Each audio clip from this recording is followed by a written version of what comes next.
Plus 20 seconds. Lift off normal.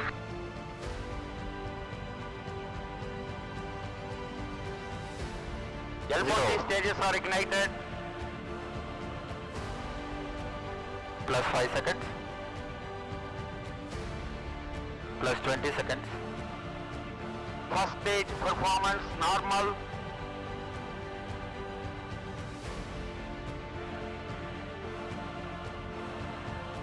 L40 stages thrust cut off.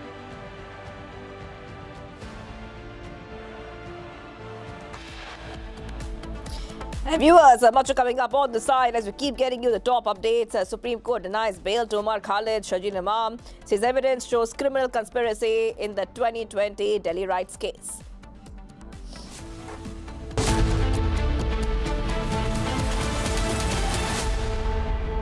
दादी के हाथों का जादू और खुशबू से महकता घर, माँ की मुस्कुराहट और खाने की सुगंध। MDH गरम मसाला, क्योंकि हर रिश्ता है स्वाद से जुड़ा। केसरिया से मन जोगी हुआ रे, दिल झूमे देखो मतवारा हुआ रे। केसरिया से मन जोगी हुआ। हर पल मनाओ केसरी त्योहार। विमल। Strong campaign-based issues, journalism which has brought the truth out. The only thing that sustains is public interest. Public interest is national interest. What happens when AI comes in a big way? How many jobs does it create? And how many jobs does it take away?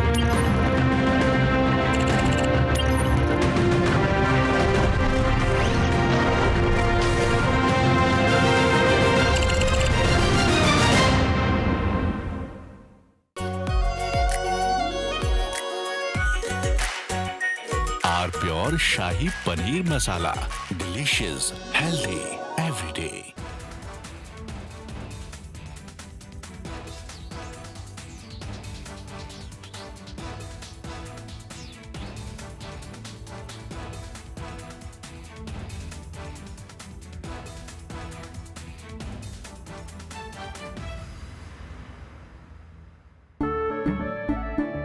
केसरिया से मन जोगी हुआ रे, दिल झूमे देखो मतवारा हुआ रे। केसरिया से मन जोगी हुआ। हर पल मनाओ केसरी त्योहार। विमल। बोलो जुबान Kesari. 5, 4, 3.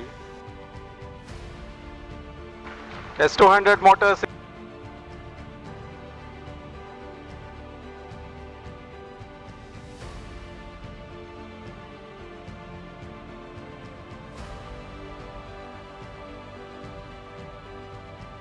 Plus 20 seconds. Lift off.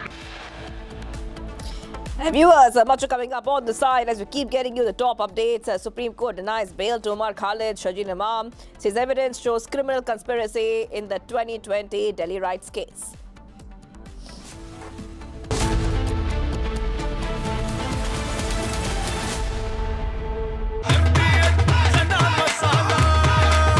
अब छोलिया हो या लोबिया, सफेद चने या काले चने, सब कुछ मजेदार बने।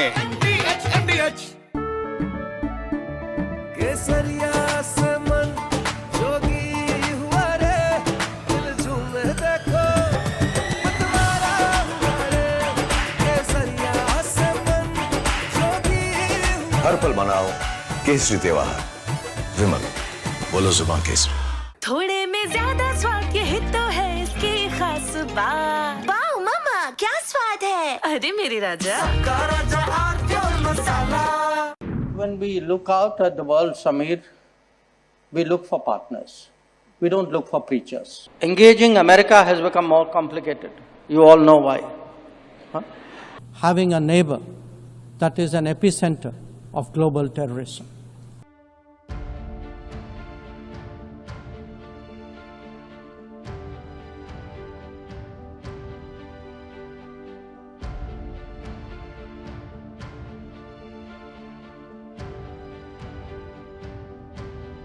India in 2025 saw many international diplomatic moments of India's External Affairs Minister, Dr. S. Jaishankar, who literally turned international politics and the diplomacy that comes with it into an art of savage roasts. From jeering comments on Pakistan to calling out Trump and Western hypocrisy, here are the top roast moments of the year 2025, where Jaishankar served cold but harsh truths month by month. All big countries are unique to an extent, but we would certainly hope, to the extent we think of democracy as a universal aspiration, ideally a reality, but at least an aspiration. It is in large part because India chose a democratic model after independence. And it chose a democratic model because we had fundamentally a consultative, pluralistic society. Now, there was a time, and I have to say this in all honesty, where West treated democracy as a Western characteristic and was busy encouraging non-democratic forces in the global South. It still does. In many cases, I can point to some very recent ones, where actually everything that you say you value at home, you don't practice abroad. From Asia's largest news headquarters, setting the agenda for Bharat.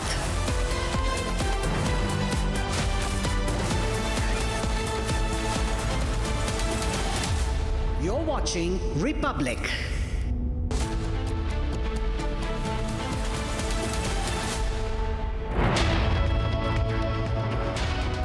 Hello and welcome, ladies and gentlemen. You're watching Live and Breaking at 1 p.m. I am Tanisha Awasthi. The Supreme Court has delivered its verdict in the Delhi riots case, and Sharjeel Imam and Umar Khalid will be staying in jail for some more time now. We get you that and a lot more on this edition, but first a quick check of the headlines.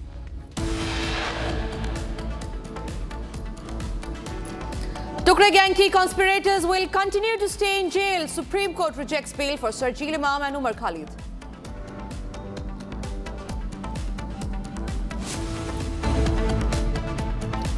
The government's courtroom warrior, the lawyer who led the case in the Delhi High Court and Supreme Court, S.V. Raju, speaks to Republic.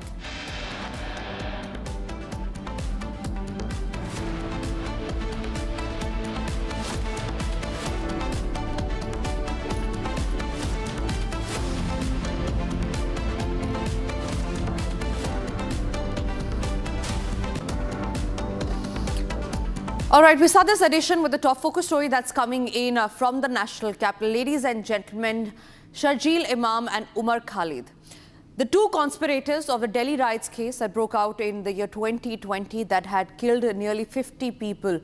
And they were in jail for offences under the Unlawful Activities Prevention Act in connection with the 2020 Delhi riots larger conspiracy case. The court today ruled that material on record discloses a prima facie case against Khalid and Imam. The court also said that delay in trial can serve as a trigger for judicial scrutiny, even in cases involving offences under the UAPA like the present one. Observing these, the Supreme Court has denied bail to the two rioters, Umar Khalid and Sharjeel Imam.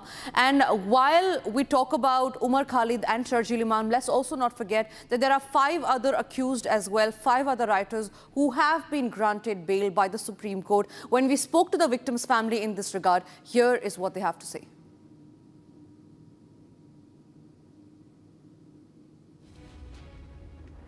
हरी जी, अभी आप जो expect कर रहे थे उसमें से कुछ हद तक सुप्रीम कोर्ट का जो फैसला है वो आपके फेवर में है। जो 2 प्राइम अक्यूज थे, जो मुख्य आरोपी थे, उनको जो है बेल नहीं दी गई है। हालांकि 5 लोगों को बेल जो है वो दे दी गई है। क्या सोचते हैं आप इसके लिए?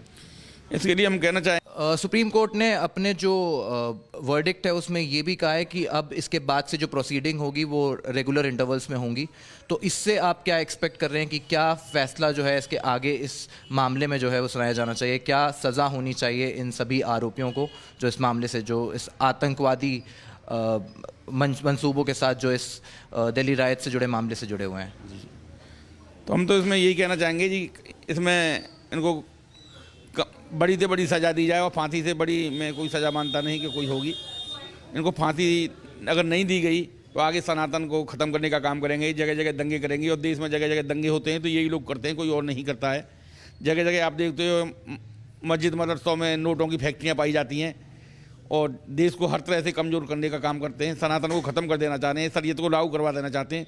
सुप्रीम कोर्ट ये चाहता है कि भाई शरीयत लागू हो तो कोर्ट फोटों को ख़त्म करो ना, इनके हवाले कर दो, सनातनियों को इनके हवाले कर दो, एक नाम याद बदल लेंगे। मैं उस परिवार से हूँ जो अपने नाम के आगे हिंदू हृदय सम्राट लिखता हूँ। इसलिए लिखता हूँ, लोग कहते हैं कि भाई क्यों लिखते हो आप? हमारे पूर्वजों ने 1300 वर्षों से कुर्बानी देते चले आ रहे हैं, अपने घर बार जमीन जायदाद कुर्बान किए हैं। 1930 में नमक को भी कुर्बान किया है, नमक कानून तोड़वा तो दिया लेकिन नमक आज तक वापसी नहीं मिल सका। तो जो मान लो हम लोगों ने कुर्बानियाँ दी हैं, कुर्बानी देते रहेंगे। सरकारें या कोर्ट जो भी कर रहे हैं वो कुछ ठीक है, कुछ ठीक नहीं है। तो हम तो चाहेंगे आगे फास्ट ट्रैक कोर्ट में रेगुलर ट्रायल चले और इनको फांसी देने का काम किया जाए। राम जी, आप बता सकते हो उस दिन आपके बेटे के साथ क्या हुआ था, कैसे गोली लगी, फिर उसके बाद आपको कैसे पता लगा? वो 26 तारीख के दिन में 2-2:30 बजे निकल गया था घर से। वो कह रहा मैं चाउमीन लेने जा रहा हूँ।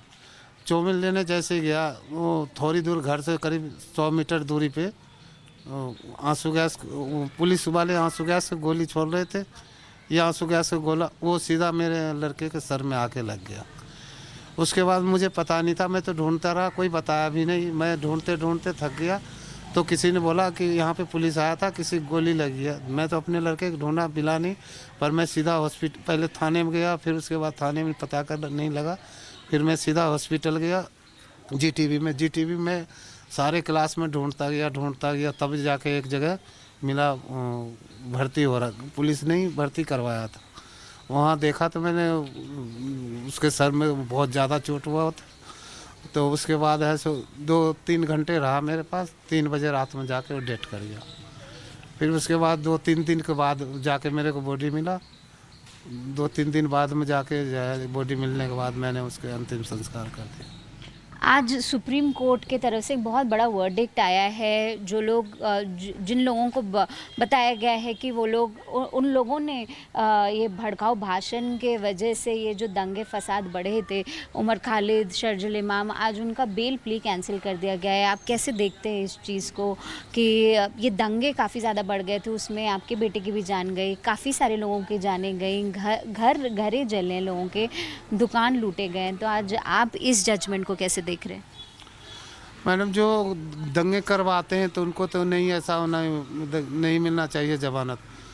लेकिन वो मैं ये चाहता हूँ कि हिंदू मुसलमान का लड़ाई भी ना हो, और इसके जो गलत किया है उसको सज़ा मिले। जो उग्रवादी होते हैं, जो ऐसे भड़काऊ भाषण देते हैं, क्या आपको लगता है कि भारत, हमारे देश में और ऐसे जो लॉज हैं जो वो और कड़े कर देने चाहिए कि उनके ऊपर कार्रवाई काफ़ी और कड़ी से कड़ी तरीके से होए आगे चल के? मैं तो चाहता हूँ कि इनको सिक्योरिटी और टाइट होनी चाहिए। जो भड़काऊ भाषण देते हैं वो रुक जाना चाहिए। भड़काऊ भाषण पे हिंसा भड़कती है और उसमें हिंदू मुसलमान मारे जाते हैं कोई भी। The Supreme Court has denied bail to Sharjeel Imam accused in the 2020 Delhi riots conspiracy case.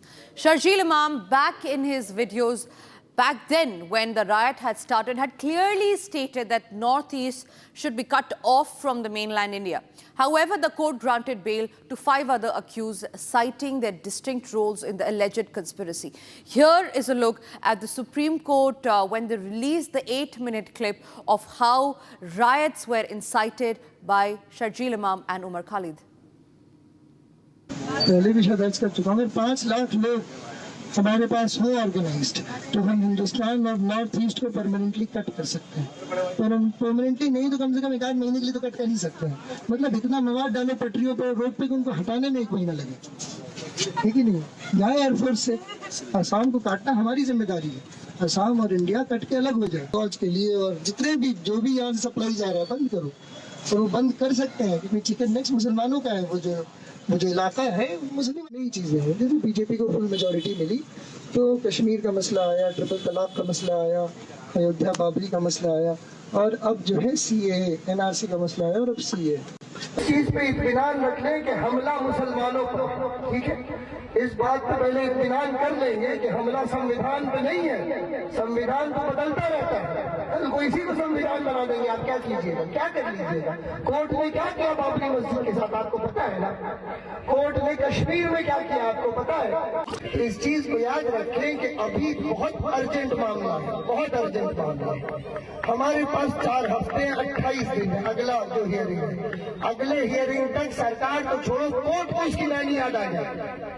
ये आपकी जिम्मेदारी, कोर्ट किसी का नहीं है। आपको लगता है कोर्ट आपका हमदर्द है, आपको ऐसा लगता है, बताइए। ट्रिपल तलाक में क्या किया इन लोगों ने, मुसलमान मर्दों को जेल भेजने का सामान किया है कि नहीं। बाबरी मस्जिद में क्या किया, आपकी जमीन छीन के किसी और को दे दी। ये कोर्ट आपका हमदर्द नहीं है, ये कोर्ट सीए में भी आपसे हमदर्दी नहीं जताएगा। जहां हम महफूज हैं, दिल्ली की खास बात क्या थी कि इंटरनेशनल मीडिया को आने में 5 मिनट लगते हैं, 5 मिनट। वहां अगर ये गोली चलाएं तो वो वीडियो पे आ जाएगा। दिल्ली में वैसे भी दिल्ली को ये कश्मीर बना नहीं सकते, आपको भी पता है। इन्हीं की जलालत होगी, हमारी नहीं होगी। अगर ये दिल्ली में गोली चलवाए, आर्मी लगवाए, तो जलालत किसकी है, मुसलमानों की नहीं, सरकार की जलालत है। दिल्ली है भाई, ये फ्लाईओवर गिरे जरा, पूरी दुनिया को खबर हो, समझ रहे हैं ना। और तीसरी चीज, भैया लाठी खाने से न डरे। बिल्कुल। अगर किसी का हाथ टूटा है तो अलग बात है, किसी का पैर टूटा है तो अलग बात है। लाठी खाने से न डरे। एयर गैस से किसी को एलर्जी हो सकती है तो भागे, सही बात है। लाठी से एलर्जी ना समझे, लाठी 2-4 तो पड़ेगी, लाठी खाने की कला भी सीख लें, समझ रहे हैं ना। इस तरह कम चोट पड़े, इम्पैक्ट कम हो, पहन के क्या आना चाहिए, समझ रहे हैं, एक पट्टा हो बीच में। जब तक ये सब नहीं करेंगे,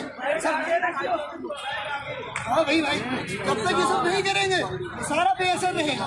ये चिंगारी कहाँ जाएगी, आग कैसे लगेगी। आग लगाने के लिए 2 काम करना होगा, लाठी खाने के लिए तैयार रहना होगा, अव्वल, नंबर 2 ऑर्गेनाइज होना होगा।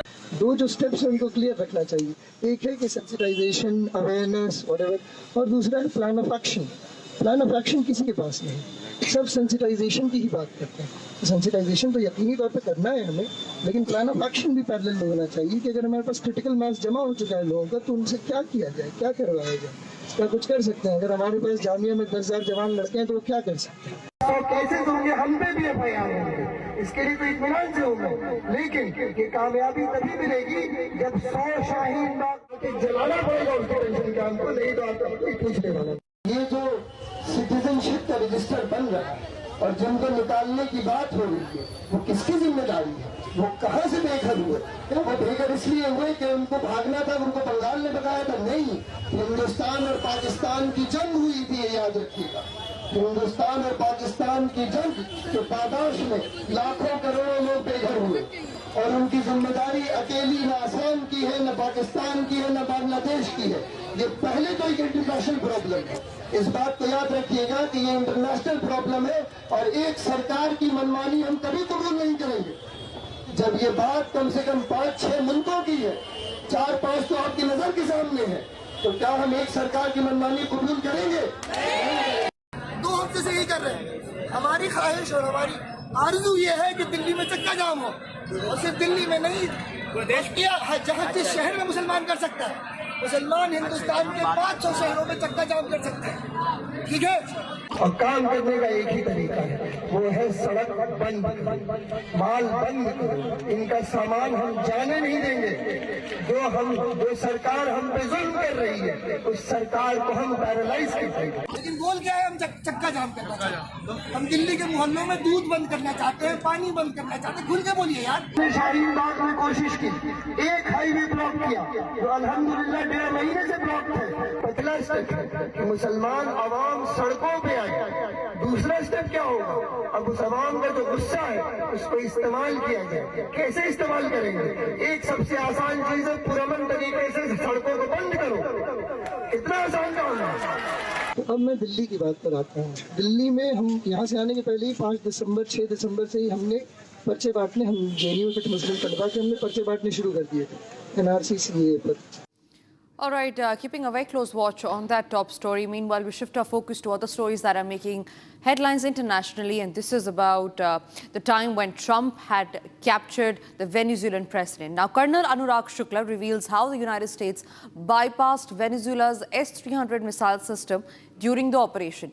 Colonel Anurag Shukla explains why Venezuela's S-300 air defense system did not respond during the recent United States military operation on Venezuelan soil, pointing out that the S-300's dependence on line-of-sight radar systems and Venezuela's mountainous terrain that creates natural blind zones that can be exploited by low-flying aircraft and helicopters.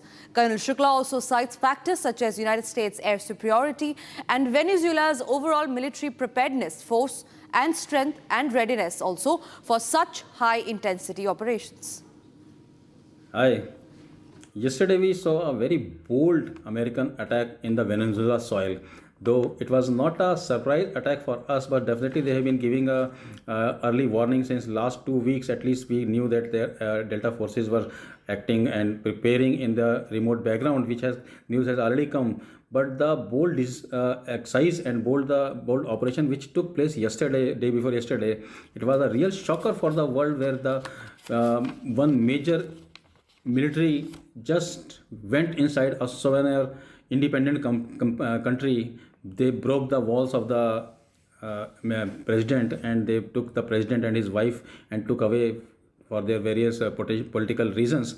It is very, very, very bold decision, and as far as the military is concerned, it was one of the case study, I must say, for the all over the military in the world. This kind of operation, which was successfully concluded and very precisely concluded in the modern era. I want to indicate few loopholes which the Venezuela army or air defense system has. They have got a S-300. Around 10 batteries were given to them by the Russian forces, and it is deployed in their terrain at various locations. But it was very surprising to hear that none of them fired anything. What are the possible reason, and what is the potential reason why they did not reacted?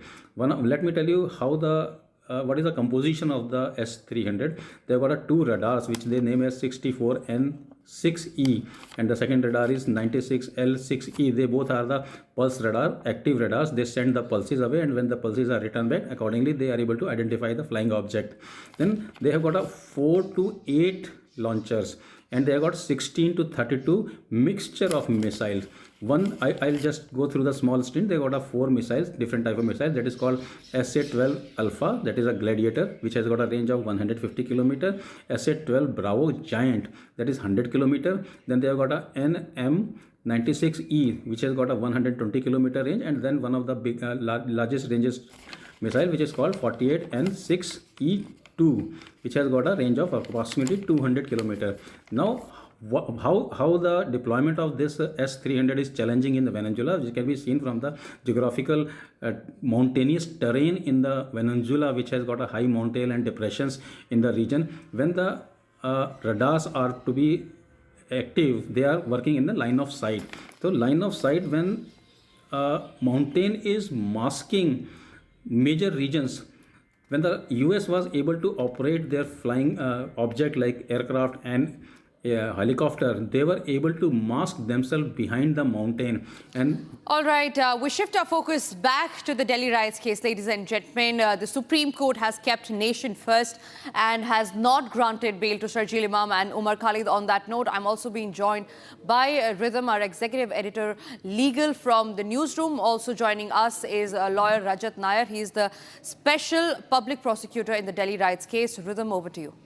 Yes. Thank you, Tanisha. I welcome on our show senior central government advocate and special public prosecutor in the Delhi riots matter, the person who's drafted voluminous affidavits for the Delhi police in this case before the Delhi High Court and the Supreme Court. He's a very core and senior-most member of the Solicitor General's team. Rajat Nair is now joining us. Rajat, thank you for being a part of this understanding of what we need in the Delhi riots case. I begin by asking you, I remember the Delhi riots case. You've been a very critical, integral part of the prosecution team trying to make everybody in India understand that this was a pan-India effort, this was a regime change operation. Today, Sharjeel Imam, Umar Khalid have not got bail. These terrorists stay in jail, Rajat. Yes. Why have the other 5 got bail and these 2, the court has said, prima facie, there is evidence against them? What happened and what has the Supreme Court picked up today, Rajat? I'll explain it, what happened inside the courtroom. The Supreme Court, in a very, very fair judgment, has actually categorized the accused in 2 categories. One is the main accused, who actually played the role of conspiring. And there's a second side actors who have only facilitated it. So side fiddles have been granted bail, whereas the main accused who have actually conspired, galvanized and created this kind of situation, they have been denied bail. Supreme Court was very clear that people who threat our sovereignty, integrity by their conduct, their role has to be seen and they cannot be granted bail merely on the ground of delay.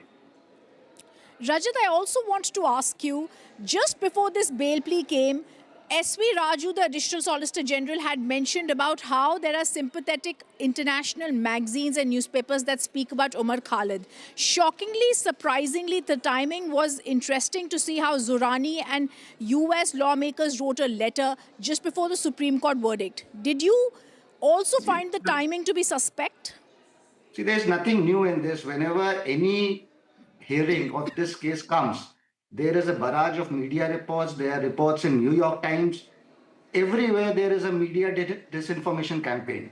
So I am not surprised with this kind of a letter, but this validates our point that there was a foreign hand involved. This was not a spontaneous right. This was actually very carefully crafted strategy to destabilize the government. This was not a communal right at all. The first victim of this right was a police officer. Unfortunately, he was lynched. He was lynched by the crowd. So this was affront to the state.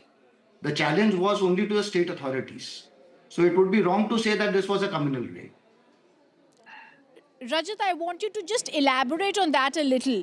Are you then saying that the affidavit, and viewers, I want to explain to us this exclusive conversation we're having with the person, a 177-page affidavit drafted by the Delhi police. A very critical part of it, Rajat, has been you. In the drafting of these affidavits is so important. The words regime change operation, very similar to what's happened in Dhaka and Kathmandu. That clearly means that this Delhi riots was programmed for an unstable government in India, and you are saying, therefore, the target was police officers. Certainly. It was it was planned way in advance. So if you see the chronology of the events, it's not that the February 2020 riots were the final one. It started with Jamia, it started in Aligarh Muslim University, petitions were filed on the same day. Then this was the prequel. It was planned on the day when the Honorable US President was there, arriving in India on an official visit. So everything was planned. It is a classic case of toolkit. Somebody behind the back in his drawing room has planned everything, all the events, and that is what our case was before the Honorable Supreme Court.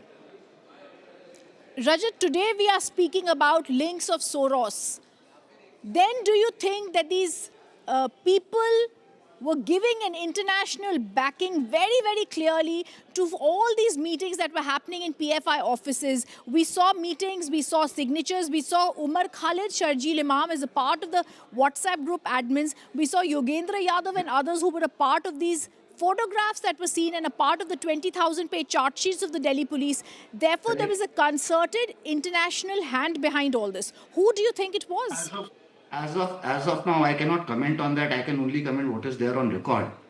But the situation which is there, the facts which have emerged in the charge sheet which we have placed before the Honorable Supreme Court, it is very clear that this was not a spontaneous right.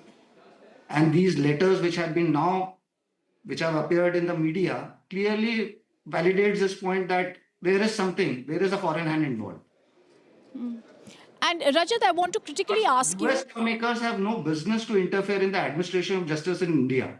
And thankfully, we have such a robust criminal justice system that these utterances don't matter to us. My last question to you, Rajat. We've seen the 8-minute video of Sharjeel Imam in the Supreme Court where he's talking about every issue. The CAA was therefore just a catalyzing catalyst that was used in this case is one of the issues. Even when the sticks were seen, the bombs, the petrol bombs were seen, the acid attacks were seen. What was your sense when you saw people coming out with sticks in Chandbagh and in other areas? Very clearly, the evidence with you. I'm just asking you to draw the attention of our viewers to the kind of evidence you laid your eyes on. All of that is part of the record before the trial court. In fact, we are grateful to Honorable Supreme Court that now they have directed the Honorable Trial Court to actually lay down a roadmap so that there is no delay in trial. The prosecution is interested in completing the trial within whatever time is required, expeditiously. So now the focus would be on trial, and focus would be as to how all the protected witness, as per the direction of the Supreme Court, are examined as expeditiously as possible. All right, Rajat Nair, the special public prosecutor leading the fight for the government in this case. I've been seeing you for the last many years. A big congratulations to you, because terrorists and anti-nationals like Umar Khalid and Sharjeel Imam have only one place, and that is in prison before punishment is accorded to them in this case. Thank you, Rajat Nair, for being with us. Thank you very much. Short snippet of the lawyer who's been the courtroom warrior for the government in the Delhi High Court and the Supreme Court of India in this case. The Additional Solicitor General, former Additional Solicitor General of India, Senior Advocate Mr. S.V. Raju, in an exclusive conversation with our Editor-in-Chief, Arnab Goswami.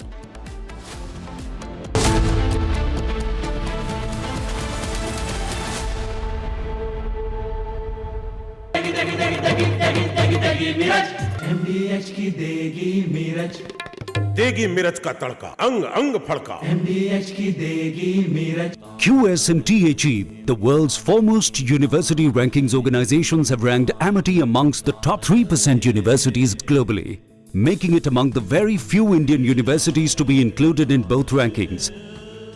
Yet another top ranking for Amity University. थोड़े में ज्यादा स्वाद, यही तो है इसकी खास बात। वाओ मामा, क्या स्वाद है? अरे मेरे राजा, राजा और मसाला।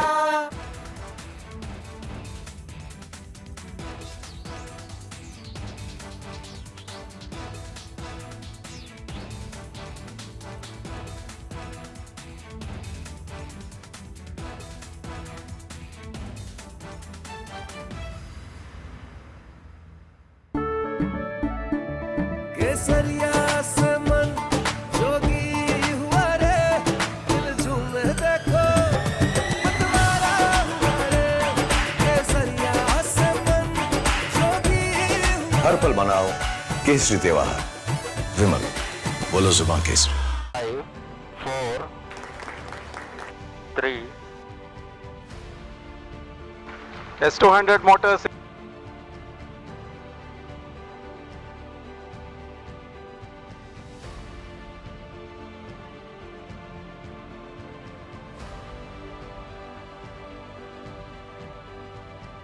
Plus 20 seconds.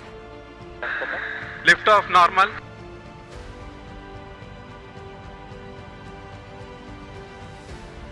L40 stages are ignited.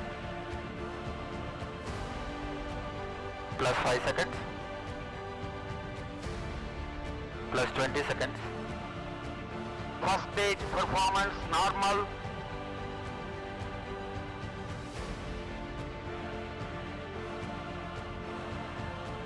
L40 stages thrust cut off.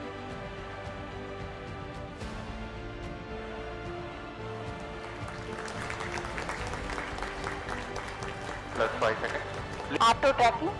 PT driver tracking. PSLV 661 का सफलतापूर्ण उत्थापन प्रथम प्रमोचन मंच से अपने उद्दिष्ट कक्षा की ओर अपना सफर जारी कर चुका है। Performance normal.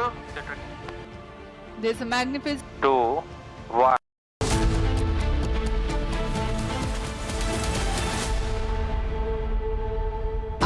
प्योर सूजी पास्ता उबालो, मिलाओ और खाओ। 8 मिनट में तैयार। क्या टेस्ट है, सबका राजा हार्डकोर मसाला। केसरिया से मन जोगी हुआ रे, दिल झूमे देखो मतवारा हुआ रे। केसरिया से मन जोगी हुआ। हर पल मनाओ केसरी त्योहार, विमल बोलो जुबान केसरी। अब छोलिया हो या लोबिया, सफेद चने या काले चने, सब कुछ मजेदार बने। These are not media trials. These are strong campaign-based issues. Journalism which has brought the truth out. The only thing that sustains is public interest. Public interest is national interest. What happens when AI comes in a big way? How many jobs does it create? And how many jobs does it take away?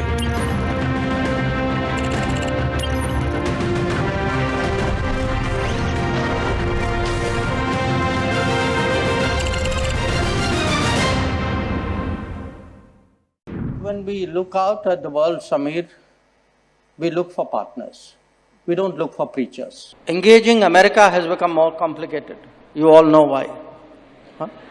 Having a neighbor that is an epicenter of global terrorism.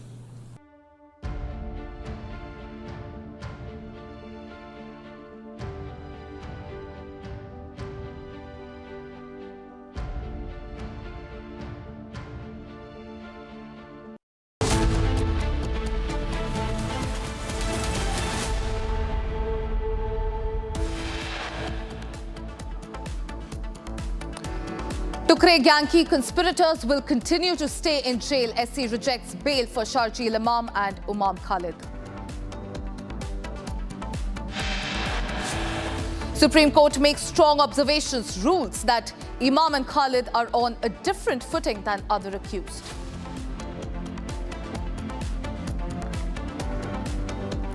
The government's courtroom warrior, the lawyer who led the case in the Delhi High Court and Supreme Court, SV Raju, speaks to Republic. Former ASG SV Raju speaks about how and Sharjeel should be hanged. And after this, they wanted to make me happy, basically. Modi's a very good man. Yes. He's a good guy. He knew I was not happy. And it was important to make me happy. They do trade. And we can raise tariffs on them very quickly, and it would be very bad for them. Donald Trump threatens India to raise tariffs if India does not stop buying Russian oil, says it's necessary to make him happy.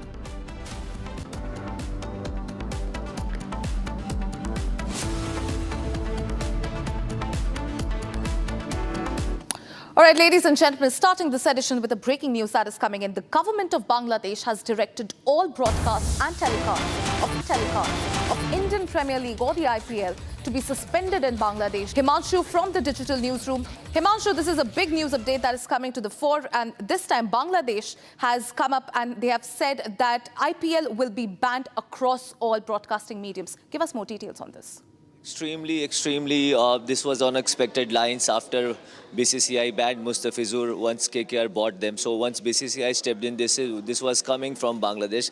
Probably the Bangladesh Cricket Board is trying to punch much above their weight. India is not going to lose anything if Bangladesh basically suspends the broadcast, right? But in return, they are going to lose a lot. It's Bangladesh that's going to hurt. They are trying to punch above their weight. As of now, it's like showing they are showing eyes to India. This probably is a suicidal move, you can say. Well, absolutely, Himanshu. In fact, this comes after, there were back-to-back attacks on Hindu in Bangladesh. All right, we have a breaking news that we are getting in.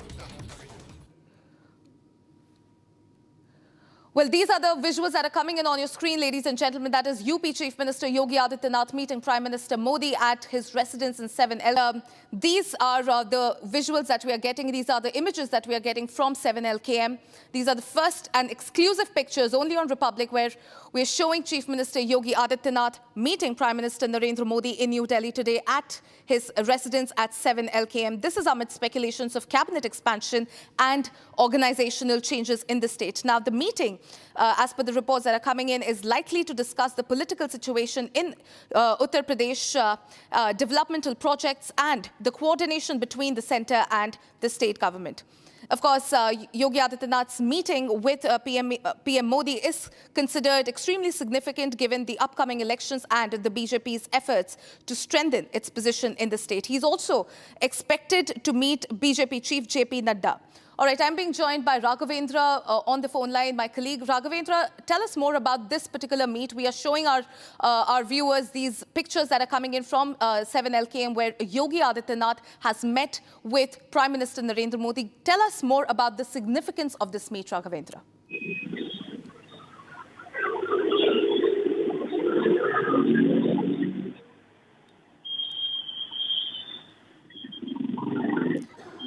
Raghavendra, if you can hear me, these are the visuals that we are putting live. We are getting these pictures from 7LKM. That is UP Chief Minister Yogi Adityanath meeting Prime Minister Narendra Modi. This meeting is extremely significant. In fact, he's also set to discuss issues related to cabinet expansion and assembly elections. Raghavendra, if you can hear me, if you could tell our viewers more about the significance of this particular meet. बिल्कुल, देखिए ये बहुत ही महत्वपूर्ण ये मुलाकात है, क्योंकि मुख्यमंत्री योगी आदित्यनाथ आज सुबह ही दिल्ली पहुंचे हैं और दिन भर वो कई और मुलाकातें करेंगे, लेकिन प्रधानमंत्री से मिलना बहुत ही महत्वपूर्ण है, क्योंकि अब जो संगठनात्मक जो बदलाव था वो लगभग हो गया है।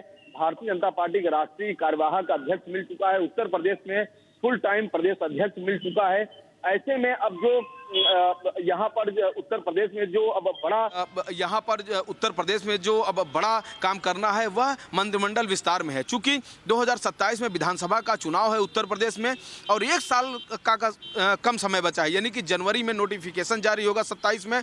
ऐसे में समय बहुत कम है और लास्ट मंत्रिमंडल का फेरबदल होना है और इस मंत्रिमंडल में पूरी तरह से एक प्रकार से यह कहा जा सकता है कि चुनावी मंत्रिमंडल होगा।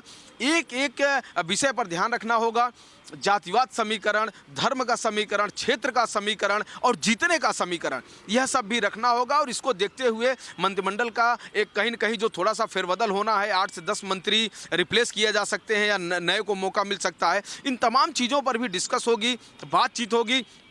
कल मुख्यमंत्री योगी आदित्यनाथ राज्यपाल महोदया से मुलाकात कर चुके हैं लखनऊ में और गवर्नर राज्यपाल से मुलाकात करने के बाद आज दिल्ली में है। दिल्ली में वो कार्यवाहक भारतीय जनता पार्टी प्रदेश जो राष्ट्रीय अध्यक्ष हैं उनसे भी कहीं न कहीं मार्गदर्शन लेंगे और साथ ही तमाम और वरिष्ठ लोगों से बात होगी। प्रधानमंत्री से यह जो मुलाकात है वो काफ़ी महत्वपूर्ण है उत्तर प्रदेश के भविष्य के लिए, उत्तर प्रदेश सरकार के लिए, उत्तर प्रदेश मंत्रिमंडल विस्तार के लिए, तमाम योजनाओं के लिए, आगामी जो इनके अभियान हैं और उत्तर प्रदेश में जो विकास कार्य चल रहे हैं इस पर भी कहीं न कहीं बातचीत होगी। तो जो डबल इंजन की बात होती है वो कहीं न कहीं योगी और मोदी सरकार के लिए बोला जाता है। ऐसे में मुख्यमंत्री आज प्रधानमंत्री से मिल रहे हैं और उत्तर प्रदेश के लिए कई सौगात भी लाएंगे और बहुत सारी योजनाओं के लिए वो हामी भरवा कर भी लाएंगे। जी, इनफैक्ट ये भी पता चल रहा है कि योगी आदित्यनाथ जी जेपी नड्डा से भी मिलेंगे और ये मीटिंग जो होने वाला है इस पे भी हमें थोड़ी जानकारी दीजिए, स्पेशली इस पे ये जो मीटिंग हो रहा है ये फिलहाल कैबिनेट एक्सपेंशन के ऊपर है, तो ये अभी जो मीटिंग होने वाला है करीबन 3:30 बजे जेपी नड्डा जी के साथ, उस पे भी हमारे दर्शकों को थोड़ी जानकारी दीजिए। बिल्कुल, और यह बहुत ही महत्वपूर्ण संगठनात्मक ये जो बैठक है, चूंकि मुख्यमंत्री योगी आदित्यनाथ अभी जो ये जेपी नड्डा भारतीय जनता पार्टी के राष्ट्रीय अध्यक्ष हैं, चूंकि कार्यवाहक तौर पे नवीन जी को बनाया गया है, लेकिन अभी जेपी नड्डा पूरी तरह से भारतीय जनता पार्टी को वो देख रहे हैं, संगठन के कार्यों को देख रहे हैं। ऐसे में महत्वपूर्ण निर्णय, चूँकि संगठन में बड़ी जो जिम्मेदारी है प्रदेश अध्यक्ष के बाद किसको उपाध्यक्ष बनाना है, किसको महामंत्री बनाना है और जो जगह खाली हुई है उस पर किस तरह का निर्णय लेना है और संगठन का आगामी बड़ा अभियान क्या होगा, यानी उत्तर प्रदेश अगर विधानसभा चुनावों की तैयारी में जाएगा तो कौन सी बिंदु होंगे, कौन से समीकरण होंगे, इन तमाम चीज़ों पर भी कहीं न कहीं मार्गदर्शन योगी आदित्यनाथ लेंगे। चूँकि राष्ट्रीय अध्यक्ष हैं, उनको सब पता होता है कि किस प्रदेश में क्या चल रहा है, किस अभियान पर फोकस करना है, आगामी किन विषयों को ज़्यादा उठाना है। तो ऐसे कहीं न कहीं सभी नेताओं से जब बैठक होती है तो मुख्यमंत्री हर चीज़ को समझ के, यानी शीर्ष नेतृत्व भारतीय जनता पार्टी के जो शीर्ष नेतृत्व है उसमें जो जेपी नड्डा का जो स्थान है, भारतीय जनता पार्टी जो राष्ट्रीय अध्यक्ष हैं, तो उनका जो मार्गदर्शन लेंगे, साथ में और भी तमाम लोगों को जो मार्गदर्शन लेंगे उसके अनुसार ही आएंगे। तो यहाँ पर भी बैठक है, चूँकि यहाँ पर भी कैबिनेट की बैठक है, कल होनी है, उस बैठक में भी भाग लेंगे। तो कहीं न कहीं ये दौरा मुख्यमंत्री योगी आदित्यनाथ का बहुत ही महत्वपूर्ण है। जी बिल्कुल राघवेंद्र, शुक्रिया हमें ये जानकारी देने के लिए। Ladies and gentlemen, it's time to shift our focus to another breaking news that we are getting in. Ladies and gentlemen, there's a hospital in Mumbai that has reported a bomb threat. The hospital received a threatening email that said there is a bomb in Mumbai's Tata Hospital. The Tata Memorial Hospital received a threatening mail this morning stated that there is a bomb. The police and the bomb disposal squad immediately arrived at the scene after the hospital received the threat via mail. After a thorough search, no explosives were found and no suspicious objects were discovered either. That's the Mumbai's Tata Memorial Hospital that received a bomb threat email prompting a swift response from the police and the bomb squad. The bomb detection and the bomb disposal squad that reached the site immediately. A thorough search revealed no explosives, confirming that the bomb threat was in fact a hoax. Now, this incident follows a similar threat to Nair Hospital, which had also declared a bomb threat hoax just a few days back. The police are now investigating to trace the sender's IP address. Now, over 60 establishments in Mumbai, including hospitals and colleges, have received such threats recently, with most of them being declared as hoaxes. Now, the authorities are taking these threats very seriously, given the recent security alerts in the city. All right, joining me live is Satya Prakash, my colleague from Mumbai. Satya Prakash, this is yet another incident of a hospital receiving a bomb threat. This time, this is the Tata Hospital in Mumbai that has received a bomb threat. As per the reports that are coming in, we are getting to know that this was in fact a hoax email. Tell us more about this. देखिए, Tata hospital को एक धमकी भरा mail आया था। Mail में कहा गया था कि टाटा हॉस्पिटल को उड़ा दिया जाएगा बम से। इसके बाद कहीं कहीं तुरंत पुलिस को सूचना दिया गया, पुलिस की टीम पहुंची, बम स्क्वाड की टीम पहुंची और जो स्टाफ थे उनको बाहर किया गया। लेकिन पूरा हॉस्पिटल को जांच किया गया, बम स्क्वाड की टीम पूरा हॉस्पिटल को जांच किया, लेकिन कोई भी संदिग्ध चीजें नहीं मिला है। जो है ये हॉक्स कॉल आया है, जो जानकारी पुलिस द्वारा मिला है, और पुलिस की टीम कहना है कि हमने पूरा हॉस्पिटल को पूरा सर्च किया, लेकिन कोई भी ऐसी चीजें नहीं मिला जो मेल के जरिए कहा गया था कि बम रखा गया है, बम से उड़ा दिया जाएगा टाटा हॉस्पिटल को। फिलहाल मुंबई पुलिस की टीम ये जांच कर रही है कि जो मेल आया है कहां से आया, इसकी जानकारी इकट्ठा कर रही है, साथ ही इस मामले को लेकर जांच शुरू कर दिया है। जी बिल्कुल सत्य प्रकाश, इनफैक्ट ये भी मैं आपसे जानना चाहती हूँ, ये पहली दफ़ा नहीं हुआ है कि एक हॉस्पिटल को इस तरीके से एक बॉम्ब थ्रेट मिला है। इसके पहले भी करीबन 60 ऐसे एस्टैब्लिशमेंट्स और थे, हॉस्पिटल्स और कॉलेजेस मिला के, जिनमें ऐसे बॉम्ब थ्रेट्स पाए गए थे। एक तरफ ये बॉम्ब थ्रेट्स हमें पता चल रहा है कि एक होक्स है, लेकिन क्या सिक्योरिटी एजेंसीज इस चीज़ पे गौर कर रही है कि एक साथ इतने ज्यादा थ्रेट्स क्यों आ रहे हैं एक के बाद एक? सत्य प्रकाश, देखिए, कुछ दिन पहले ही बॉम्बे हाई कोर्ट, इसके अलावा जो बांद्रा कोर्ट, अंधेरी कोर्ट को उड़ाने के भी धमकी भरा मेल आया था, जिसके बाद वहां पर भी सर्च ऑपरेशन किया गया था, बम स्क्वाड टीम गई थी और पूरा जो है कोर्ट को सर्च किया गया था, लेकिन कुछ भी संदिग्ध चीजें नहीं मिली थी। उस समय भी लगातार जो मेल के जरिए जो भेजा जा रहा धमकी भरा, कहीं के मुंबई पुलिस के लिए परेशानी का बना हुआ है, क्योंकि लगातार इस तरह से हफ्ते 2 हफ्ते में ऐसे मेल आ रहे हैं, जो धमकी भरे मेल आ रहे हैं। उसके बाद जब सर्च किया जाता है, संदिग्ध चीजें कुछ भी नहीं मिलती, बम स्क्वाड की टीम पहुंचती, पूरा सर्च किया जाता है, लेकिन कुछ भी नहीं। लेकिन फिलहाल मुंबई पुलिस का कहना है कि हम इस मामले को लेकर जांच कर रहे हैं, लगातार जांच किया जा रहा है। जो मेल भेजने वाला है उसको पता लगाया जा रहा है कि जो हॉक्स कॉल भेजा है, जो मेल किया है, आखिर कौन है। जी बिल्कुल सत्य प्रकाश, शुक्रिया हमें ये जानकारी देने के लिए। Of course, ladies and gentlemen, we'll be tracking that story as well. Now, shifting our focus to another breaking news that we are getting. Kavita broke down today in the Telangana Legislative Council, asserting that her fight is driven by self-respect and not wealth. She emphasized her commitment to her cause, swearing by her faith and her 2 sons. Kavita has accused the Congress party of spreading false narratives about her rift with the BRS, highlighting her dedication to standing up for herself. This emotional outburst comes amid her ongoing conflict with the BRS, particularly with party leaders like T. Harish Rao, whom she has accused of corruption. Well, those are the visuals that are coming in. K. Kavita was seen breaking down in tears in court today amidst the ongoing money laundering case as well related to the Delhi liquor policy. Now, this is also coming against the backdrop of the recent rift with the BRS. This emotional outburst comes amid her ongoing conflict with the party, with party leaders like T. Harish Rao, whom she had accused of corruption earlier. Now, she in fact, breaking down in the Telangana Legislative Council, she asserted that her fight is driven by self-respect and self-worth and not by wealth. She in fact also emphasized that her commitment to her cause is sworn in by her faith and her two sons. Kavita has accused Congress Party, there, ladies and gentlemen, of spreading false narratives about her amid the rift with the BRS, highlighting her dedication to standing up for herself. Now, this outburst comes amid her ongoing conflict with the BRS, especially with party leaders like T. Harish Rao, whom she had accused of corruption earlier. Those are the visuals coming in of K. Kavita breaking down, where she has announced a new party while she was breaking down and has also accused Congress. All right, I'm being joined by my colleague Aishwarya from Hyderabad. Aishwarya, this is another breaking update that we're getting in where we can see K. Kavita breaking down, and she has in fact accused Congress of, constantly spreading false narratives about her ongoing rift with the BRS. Give us more details on this, please.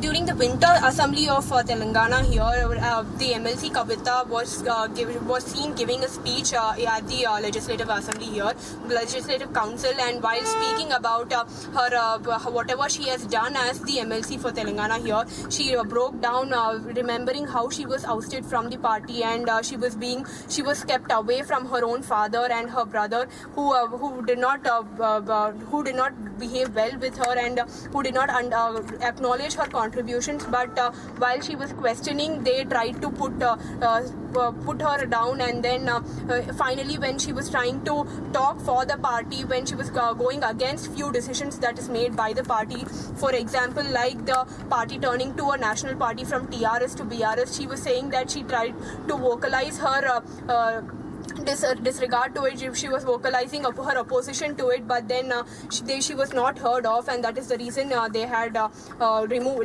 suspended her from the party, after which she moved out, and today she was seen breaking down in the assembly, remembering all of that, and she was also blaming the Congress for widening the dispute between her and her party, and her father as well. And now she was also seen after her speech, she said that this would be her last speech as an MLC, and then she resigned, which she earlier also resigned immediately after the suspension, and today she openly told the speaker that this would be her last speech as the MLC. as the MLC. Back to you. Right. Right, Aishwarya. In fact, thank you for getting us those updates. We, in fact, will be playing the reaction of K. Kavita that very moment when she broke down. I would request you, Aishwarya, to translate it for our viewers and narrate exactly what she says there. If we could play the bite. ఒక మహిళగా నాకు ఇద్దరు కొడుకులు ఉన్నారు అధ్యక్ష, వాళ్ళిద్దరి మీద ప్రమాణం చేసి చెప్తా ఉన్నాను, నాది ఆస్తుల పంచాయతీ కాదు అధ్యక్ష, నాది ఆత్మగౌరవం పంచాయతీ. నేను ఏ విషయమైనా, ఉద్యమకారుల విషయమైనా, బీసీల విషయమైనా, మహిళల విషయమైనా ఏదైనా నిలదీసి అడిగిన అధ్యక్ష, రేపు కూడా అడుగుతా అధ్యక్ష. అందులో ఎట్టి పరిస్థితుల్లో her dedication to the Telangana government, she has not done anything wrong, and she has not done anything wrong, and she only stood for the party and for the welfare of the party. All right, thank you, Aishwarya, for giving us those details. Ladies and gentlemen, it's time to shift our focus to another breaking news that is coming in, and this one's from Kerala. Now, after the Indore water tragedy, viewers, residents in Chelanam, Kochi have staged a protest on Monday as they got polluted drinking water through their taps. The residents allege that they have been facing this issue for long, and that the requests are falling on deaf ears of the Kerala Water Authority, or the KWA. Now, the body that supplies drinking water, they have alleged that there is inaction on their end. The protesters dispersed after KWA officials reached the spot and promised action soon enough. This is a spate of incidents that is coming in there, ladies and gentlemen. All right, joining me live is Shankar, my colleague live from Kerala. Shankar, this is yet another incident of polluted water in a state. We started with Indore, then we saw the same in Gandhinagar. Then this morning we broke the news of Bangalore water pollution, and now it is Kerala that is reporting the water pollution in their Thiruvananthapuram as well. Now, what are the ground details that you're picking up on this case? Shankar. The quality of water which is being supplied by the Kerala Water Authority has been a concern for the last couple of years. Like in 2023, there was a report like some people collected water from the taps owned by Kerala Water Authority and tested it at some private laboratories and even the laboratories which are owned by the Kerala Water Authority. But the results were shocking, like over 80% of the water which is being supplied by Kerala Water Authority in the state is polluted with the presence of coliform bacteria and E. coli, and the other contents like nitrate, sulfide, iron, and all the other contents were also alarmingly high in the samples collected. Now, the issue in Chellanama, which is being faced by the people, has escalated for the last couple of days. The residents complain that some children and even adults face some sort of health issues like diarrhea, vomiting, and other health problems for the last couple of days, and they registered a number of complaints to the concerned authorities. However, they were not even willing to visit the area and to find out the exact cause of the issue. And in the morning, they all came out to the road and started protesting, carrying up some utensils. And in the protest, some local MLAs or Panchayat president and ward members reached the spot and the police even disposed them after promising of some action in the coming days. However, they said they will wait for one or 2 days to see what action the water authority is going to take, and if proper action is not taken, then they will intensify their agitations in the coming days. Like the residents allege that the water pipes that supply water in the locality were led some 30 or 40 years back, and there were leaks in those pipes. So during high tides, muddy water from the nearby lakes and some sea portions seep into the pipes, and the water gets muddy and discolored and even saline during high tide times. And the residents requested the water authority to replace all these pipes on what footing. However, the water authority could not even trace where the exact spots where the leaks occurred, and they conducted some inspection some months back to find out the leaks. But even the water authority officials could not trace the leaks, and the residents, after failing to find a solution in all the ways, they came out from their houses carrying utensils and started protesting. Now the ward member said he sent a report to the water authority suggesting of the places where the leaks occurred. Yes. Thank you, Shankar, for getting us these details. We'll, of course, be tracking this story very, very closely. Shifting our focus there, viewers. Now, fresh violence has erupted once again in Manipur. Suspected Kuki militants carried out a bomb attack on a Methi village in Bijapur district. The attack has reportedly injured civilians as well. Now, this comes even as the centre has extended the inquiry into the ethnic violence gripping the state. Here's a detailed report. Take a look. Fresh explosions rocked parts of Manipur early Monday morning. Suspected Kuki militants allegedly hurled multiple improvised explosive devices into a Methi village in Bijapur district, triggering panic and chaos among residents. The attack took place at an Aganukon village, barely 300 to 500 meters from a Central Reserve Police Force camp. At least 2 villagers, including a woman, were injured after bomb splinters struck them. One house was gutted after being directly hit by an explosive device. Following the blasts, the area was sealed off. Security forces launched combing and search operations. This is not an isolated incident. Just over 2 weeks ago, open firing was reported at Phogakcho village in the same district, prompting security tightening across vulnerable pockets in Bijapur.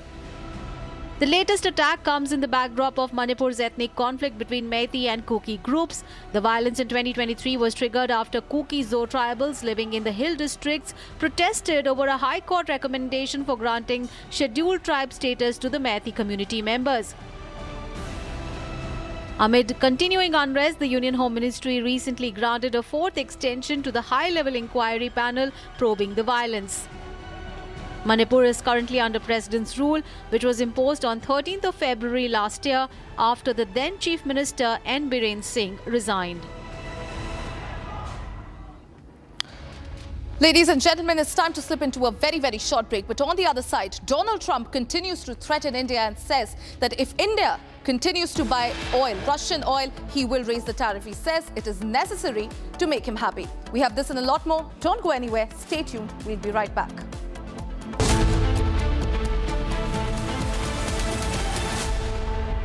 MDH की हल्दी मिर्ची धनिया करे कमाल, ये रंग दे, ये खुशबू दे, ये तीखा, ये कम पड़े, क्या निराला MDH masala. QS and THE, the world's foremost university rankings organizations, have ranked Amity amongst the top 3% universities globally, making it among the very few Indian universities to be included in both rankings. Yet another top ranking for Amity University.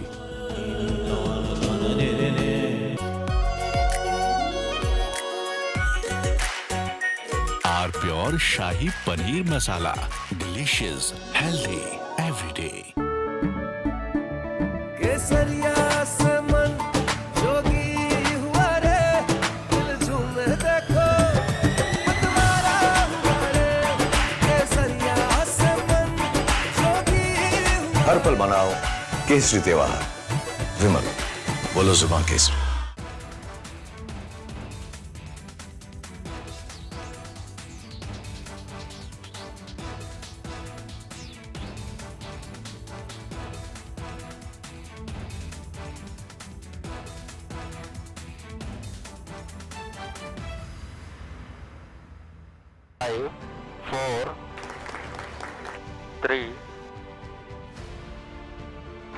S200 motors.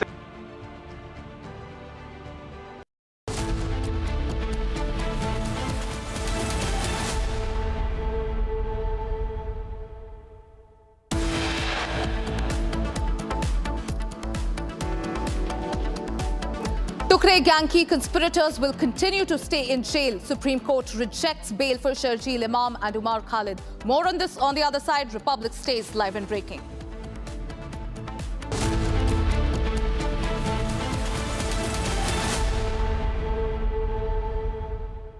थोड़े में ज्यादा स्वाद, यही तो है इसकी खास बात। वाओ मामा, क्या स्वाद है। अरे मेरे राजा, सबका राजा और मसाला।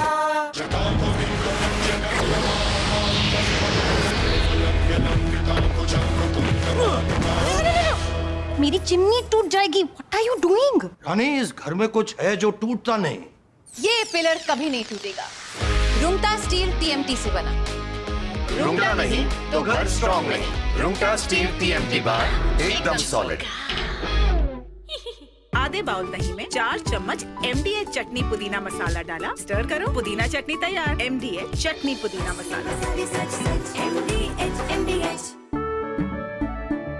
केसरिया से मन जोगी हुआ रे, दिल झूमे देखो मतवारा हुआ रे, केसरिया से मन जोगी हुआ। हर पल मनाओ केसरी त्योहार।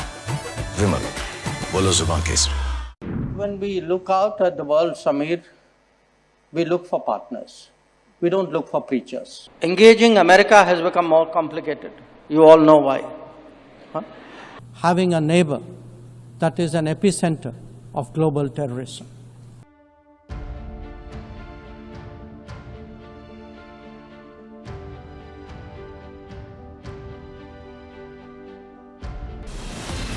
From Asia's largest news headquarters, setting the agenda for Bharat.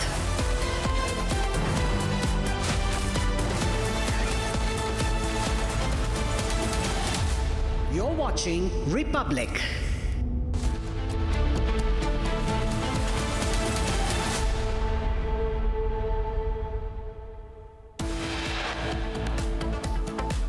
Tukre Tukre gang, key conspirators will continue to stay in jail. Supreme Court rejects bail for Sharjeel Imam and Umar Khalid.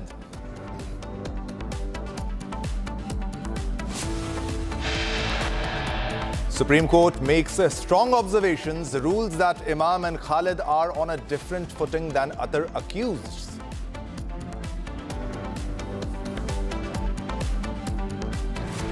The government's courtroom warrior, the lawyer who led the case in the Delhi High Court and Supreme Court, S.V. Raju, speaks to Republic.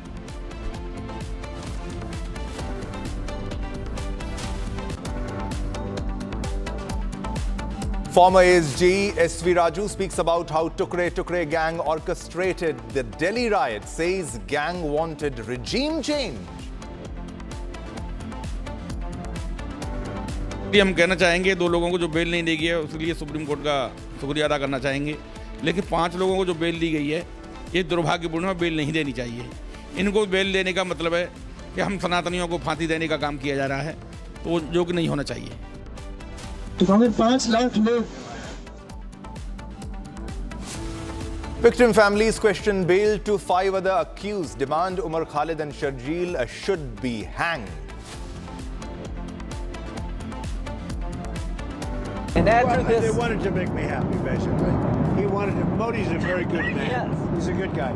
He knew I was not happy, and it was important to make me happy. They do trade, and we can raise tariffs on them very quickly, and it would be very bad for them. Donald Trump threatens India to raise tariffs if India doesn't stop buying Russian oil, says it's necessary to make me happy.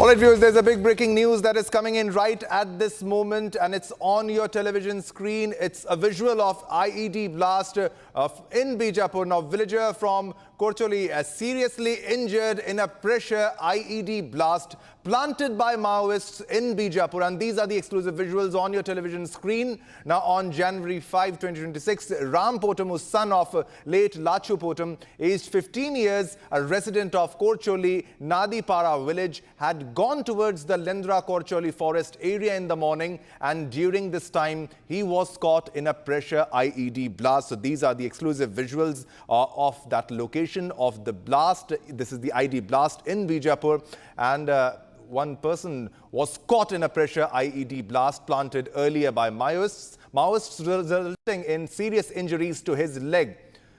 So big development on your screens. This story, as you can see, it's an IED blast in Bijapur case, as you can see on your television screen. A big breaking news on your television screen. Now, villager from Korcholi seriously injured in a pressure IED blast, which was planted by Maoists in Bijapur. Now, Ram Potom, who's son of late Lachu Potom, aged 15 years, who was a resident of Korcholi Nadipara village, had gone towards the Lendra Korcholi forest area in the morning. Now, during this time, he was caught in the blast. He was caught in the pressure IED blast, which was planted earlier by the Maoists, resulting in serious injuries to his leg. So, a 15-year-old resident of Korcholi Nadipara village got injured in the IED blast. It was a pressure IED blast which was planted earlier by Maoists. Now, this has resulted in serious injuries to his leg. Now, these are the exclusive visuals, as you can see on your television screen. As you can see, the visuals of the blast that took place. Now, this is from Korcholi, the villager from Korcholi who was seriously injured in a pressure IED blast which was planted by Maoists.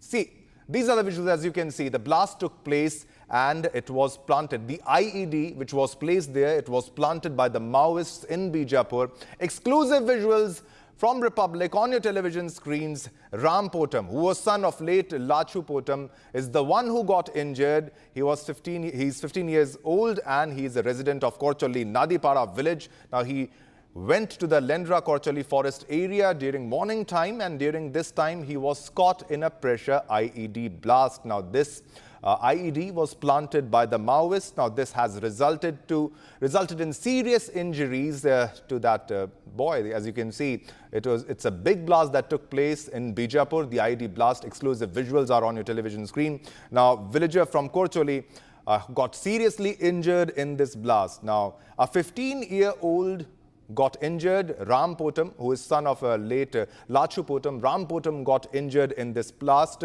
He's a resident of Korcholi Nadipara village. He had gone towards the Lendra Korcholi forest area in the morning. Now, during this time, he was caught in this blast. It is a pressure IED blast in Bijapur, as you can see on your television screens. Exclusive visuals of IED blast you can see on your television screens. Exclusive visuals on Republic TV. A 15-year-old has sustained injuries, severe leg injuries, Monday morning after stepping on a pressure-activated improvised explosive device allegedly planted by Maoists. All right, for more details, we are being joined by Bharat from Bijapur. Bharat, what are the exclusive details? As we can see from the visuals, a boy got injured too in this blast. What are more details in this story? Bharat.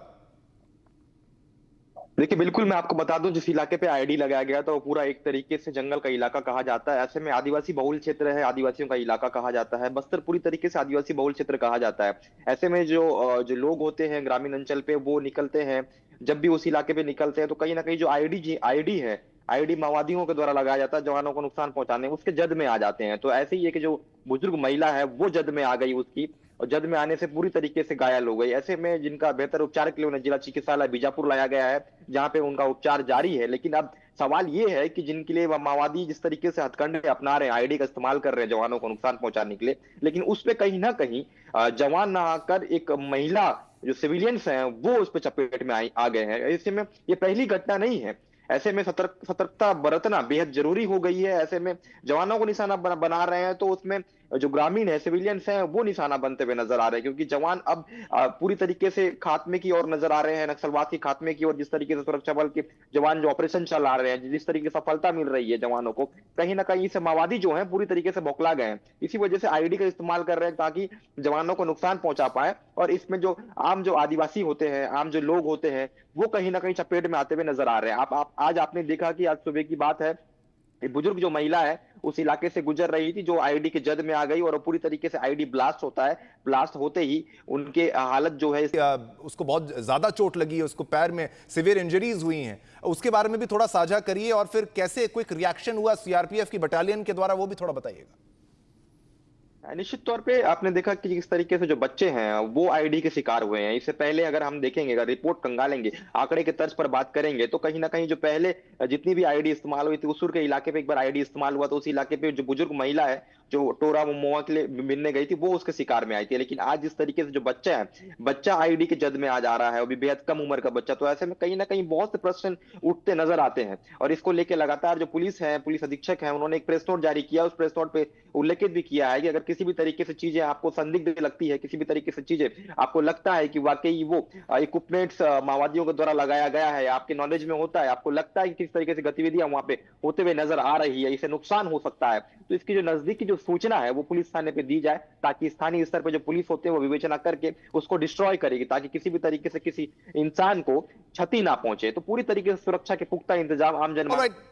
Thanks a lot, Bharat, for this information. We are moving to another big breaking news that is coming in right at this moment, and this is from Manipur. Now, violence has erupted once again in Manipur, and suspected Kuki militants carried out a bomb attack on a Meitei village in Bishnupur district, now injuring civilians. This comes even as the centre has extended the inquiry into the ethnic violence gripping the state. Here's a detailed report on that.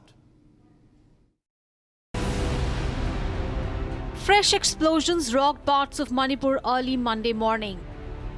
Suspected Kuki militants allegedly hurled multiple improvised explosive devices into a Meitei village in Bishnupur district, triggering panic and chaos among residents. The attack took place at an Aganukon village, barely 300 to 500 meters from a Central Reserve Police Force camp. At least 2 villagers, including a woman, were injured after bomb splinters struck them. One house was gutted after being directly hit by an explosive device. Following the blasts, the area was sealed off. Security forces launched combing and search operations. This is not an isolated incident. Just over 2 weeks ago, open firing was reported at Phogakcho village in the same district, prompting security tightening across vulnerable pockets in Bishnupur. The latest attack comes in the backdrop of Manipur's ethnic conflict between Meitei and Kuki groups. The violence in 2023 was triggered after Kuki Zo tribals living in the hill districts protested over a High Court recommendation for granting scheduled tribe status to the Meitei community members.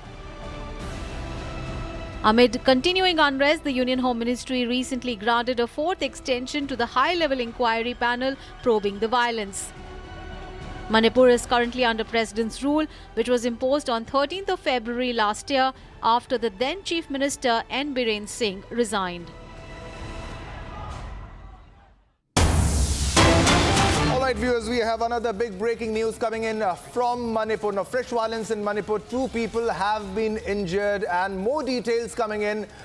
We have a big breaking news on the blasts that have occurred in Manipur's Bishnupur district at an abandoned house in Saitao Naganukon area under Pogakchao police station, with security forces launching a search operation to ensure no more explosives are present at that location. Now, for more details, we are being joined by Johnson. Johnson, can you give us the exact details of the location and the intensity of the blast and how many people have been injured after the blast? Johnson, over to you. Okay, yes, Shivam. Today, this is a very tragic incident. Yeah, today early morning at around 5:40, the first blast, which is reported to be IED, and it is also reported that the IED was already implanted in the same house which was abandoned from the 3rd May of 2023, where the first blast took place. And just after that, the 3 more, improvised mortar cells have also been bombarded by the suspected armed Kuki militants from the hill areas. And in that incident, 2 civilians, 2 public got injured, 1 male and 1 female. Those injured are identified as Nongthumam Indubala Devi and Soibam Sanat Thomas Singh. And the house where which has been bombarded, today early morning is identified as one money.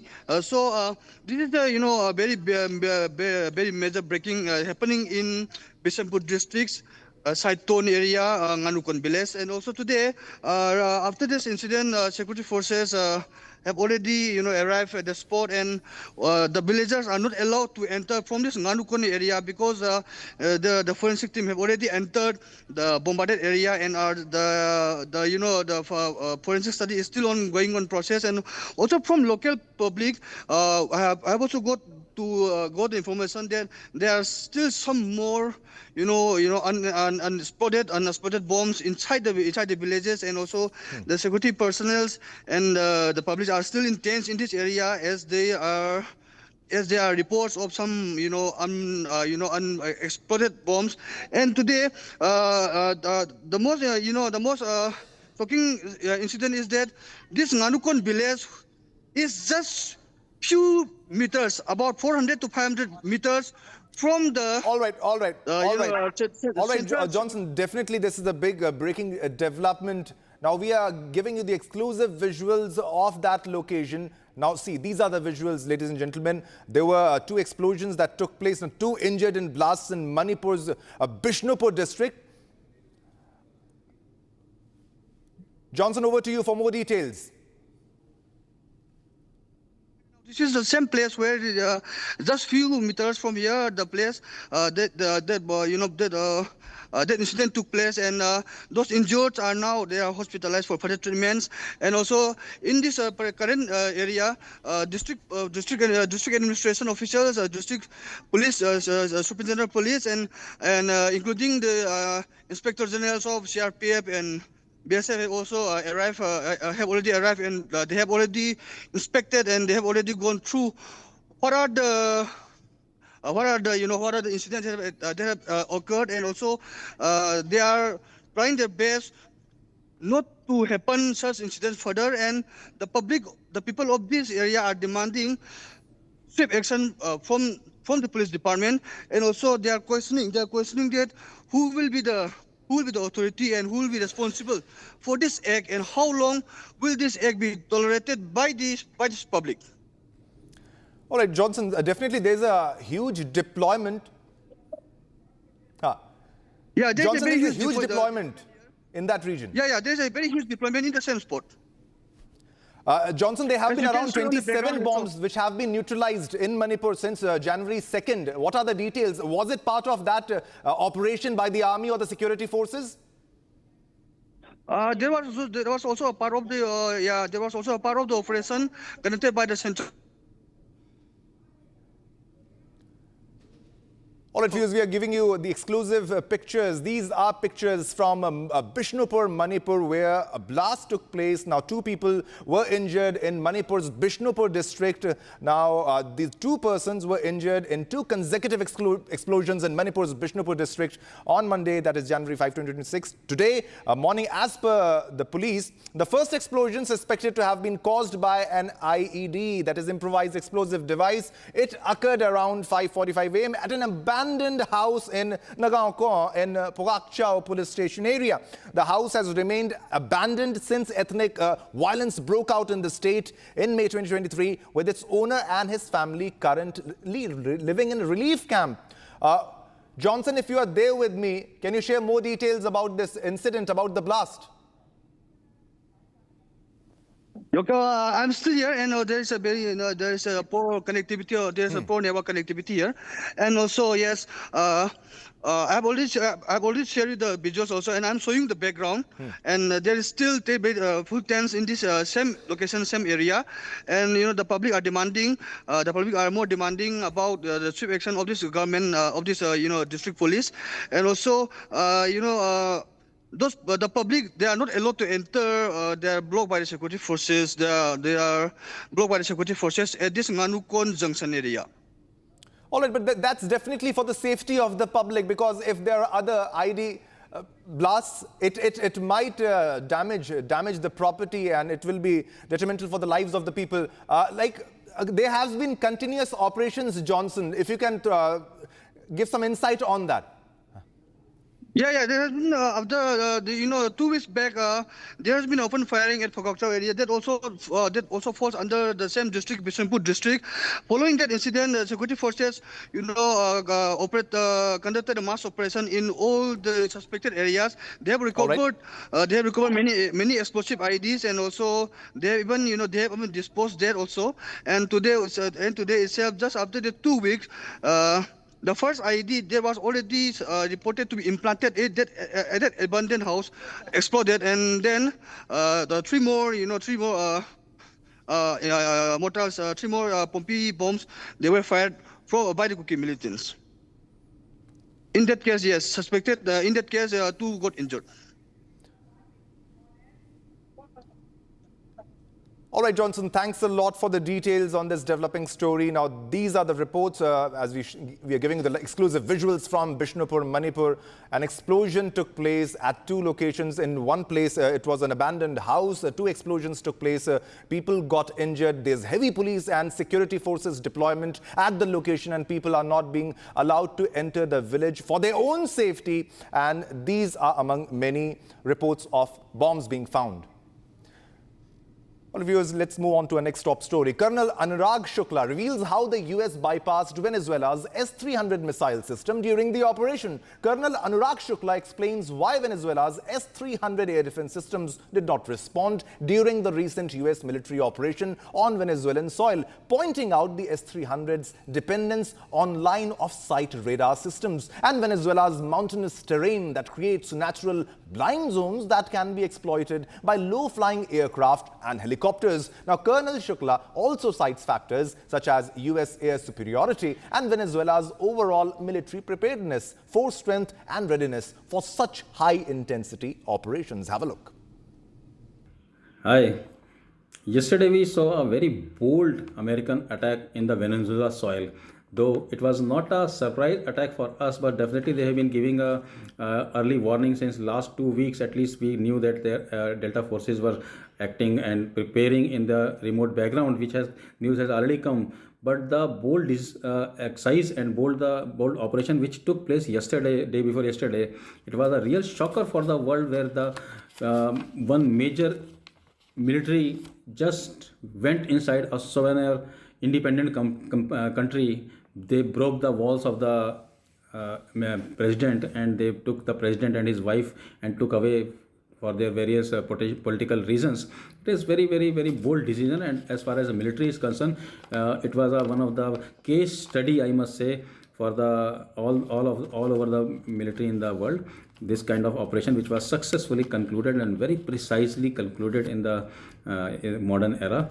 I want to indicate few loopholes which the Venezuela army or air defense system has. They have got a S-300. Around 10 batteries were given to them by the Russian forces, and it is deployed in their terrain at various locations. But it was very surprising to hear that none of them fired anything. What are the possible reason, and what is the potential reason why they did not reacted? Let me tell you how what is the composition of the S-300. They have got two radars which they name as 64N6E, and the second radar is 96L6E. They both are the pulse radar, active radars. They send the pulses away, and when the pulses are returned back, accordingly they are able to identify the flying object. Then they have got a 4 to 8 launchers, and they have got 16 to 32 mixture of missiles. I'll just go through the small stint. They got a 4 missiles, different type of missiles. That is called SA-12 Alpha, that is a Gladiator, which has got a range of 150 kilometer. SA-12 Bravo Giant, that is 100 kilometer. Then they have got a NM96E, which has got a 120 kilometer range, and then one of the big largest ranges missile, which is called 48N6E2, which has got a range of approximately 200 kilometer. Now, how the deployment of this S-300 is challenging in the Venezuela, which can be seen from the geographical mountainous terrain in the Venezuela, which has got a high mountain and depressions in the region. When the radars are to be active, they are working in the line of sight. So line of sight, when mountain is masking major regions, when the US was able to operate their flying object like aircraft and helicopter, they were able to mask themselves behind the mountain, and once they came closer to the target, that is the presidential palace, they were able to come out all of a sudden, and that is the time it was too late for a S-300 to react. But at the same time, it is seen like all the air defense, none of the air defense actually fired, actually reacted. So what are the possible conditions? One thing, their radar were not able to detect the intruder aircraft. Second thing, there was a deliberate attempt not to detect, not to fire. Somehow deliberately all S-300 and subsequently air defense system were kept down for the various internal reason, maybe sabotage or may not be. The operation was also coordinated with a strong cyber attack on the communication system of the Venezuela, which may have led to the internal non-coordination of military, which were not able to react coordinately, and it became ineffectively. And the last point which I will say, deployment challenges. The deployment challenges of Su-300 is that they are totally based on line of sight, and if you are not getting the line of sight, they are not able to detect intruders because the mountain mask and stop the pulses from going beyond a certain ranges. And also at this point, I would like to inform you that one of the best stealth technology US aircraft has got. They are able to absorb these radar signals, pulses, and they are able to deflect them. So they have got one of the world's best modern stealth technology, as you must have seen in the Rawalpindi, where this Pakistan, where they actually operated for killing that Osama bin Laden.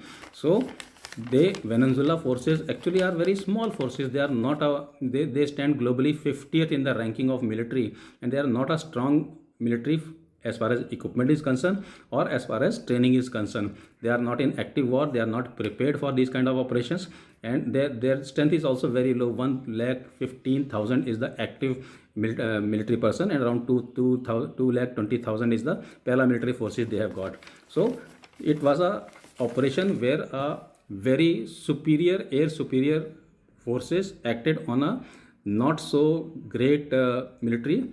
They were able to launch an operation. They were a diversity attack. The 7 places were attacked: air bases, land bases, seaport, communication system, and simultaneously another operation took place where Apache or Me-17 helicopter went in. Around 9 of them went inside.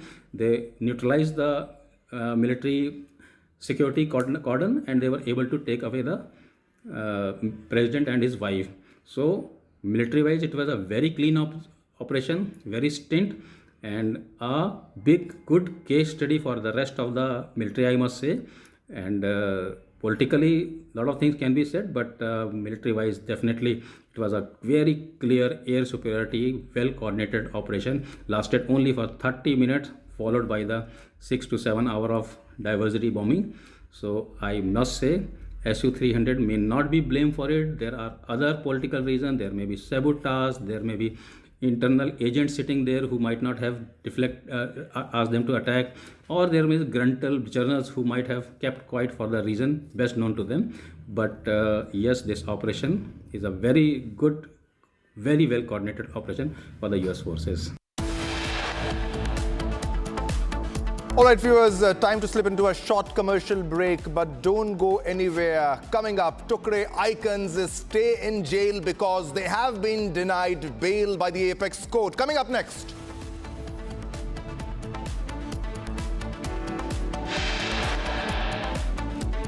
Also, the government's courtroom warrior, the lawyer who led the case in Delhi High Court and Supreme Court, SV Raju, speaks exclusively to Republic.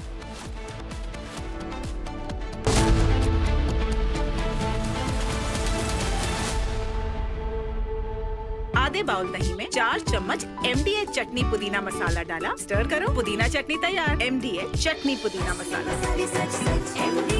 MDH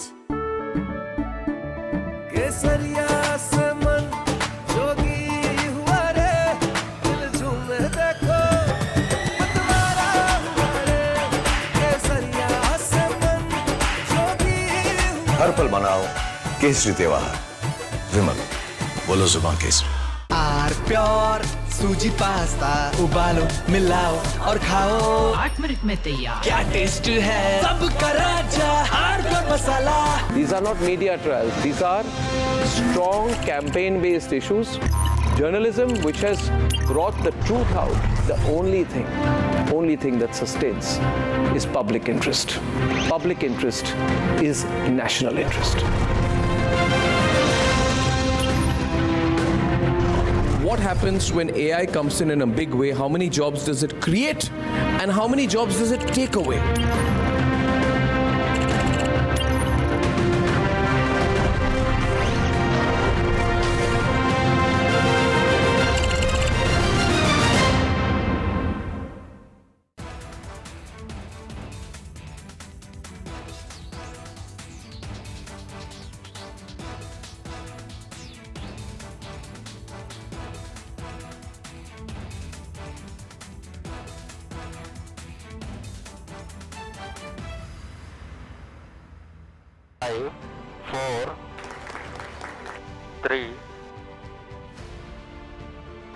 S200 motors.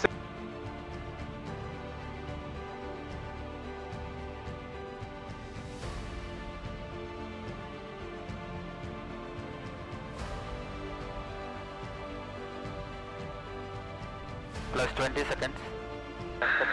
Lift off normal.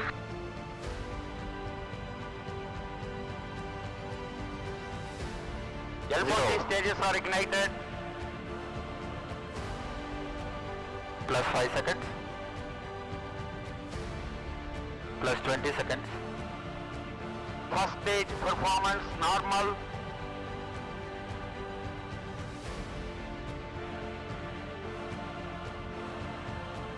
L40 stages thrust cut off.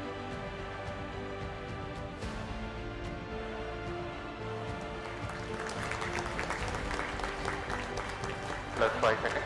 Auto tracking tracking 661 का सफलतापूर्ण उत्थापन प्रथम प्रमोचन मंच से अपने उद्दिष्ट कक्षा की ओर अपना सफर जारी कर चुका है।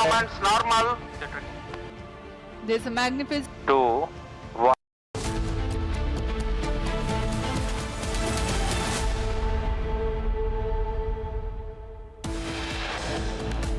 Tukre gang key conspirators will continue to stay in jail. SC rejects bail for Sharjeel Imam and Umar Khalid.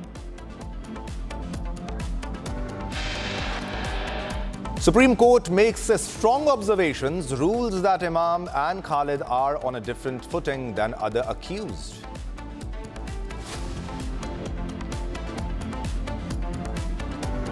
The government's courtroom warrior, the lawyer who led the case in the Delhi High Court and Supreme Court, S.V. Raju, speaks exclusively to Republic.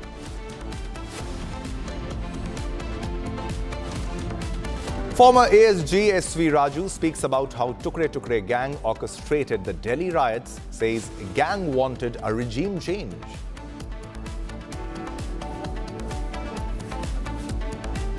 हम कहना चाहेंगे 2 लोगों को जो bell नहीं दी गई है उसके लिए सुप्रीम कोर्ट का शुक्रिया अदा करना चाहेंगे, लेकिन 5 लोगों को जो बेल दी गई है ये दुर्भाग्यपूर्ण है, बेल नहीं देनी चाहिए। इनको बेल देने का मतलब है कि हम सनातनियों को फांसी देने का काम किया जा रहा है, तो जो कि नहीं होना चाहिए।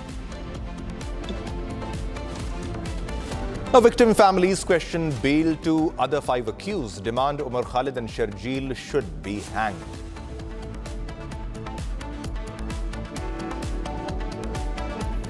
They wanted to make me happy, basically. He wanted to. Modi's a very good man. Yes. He's a good guy. He knew I was not happy, and it was important to make me happy. They do trade, and we can raise tariffs on them very quickly, and it would be very bad for them. Donald Trump threatens India to raise tariffs if India doesn't stop buying Russian oil, says it's necessary to make me happy.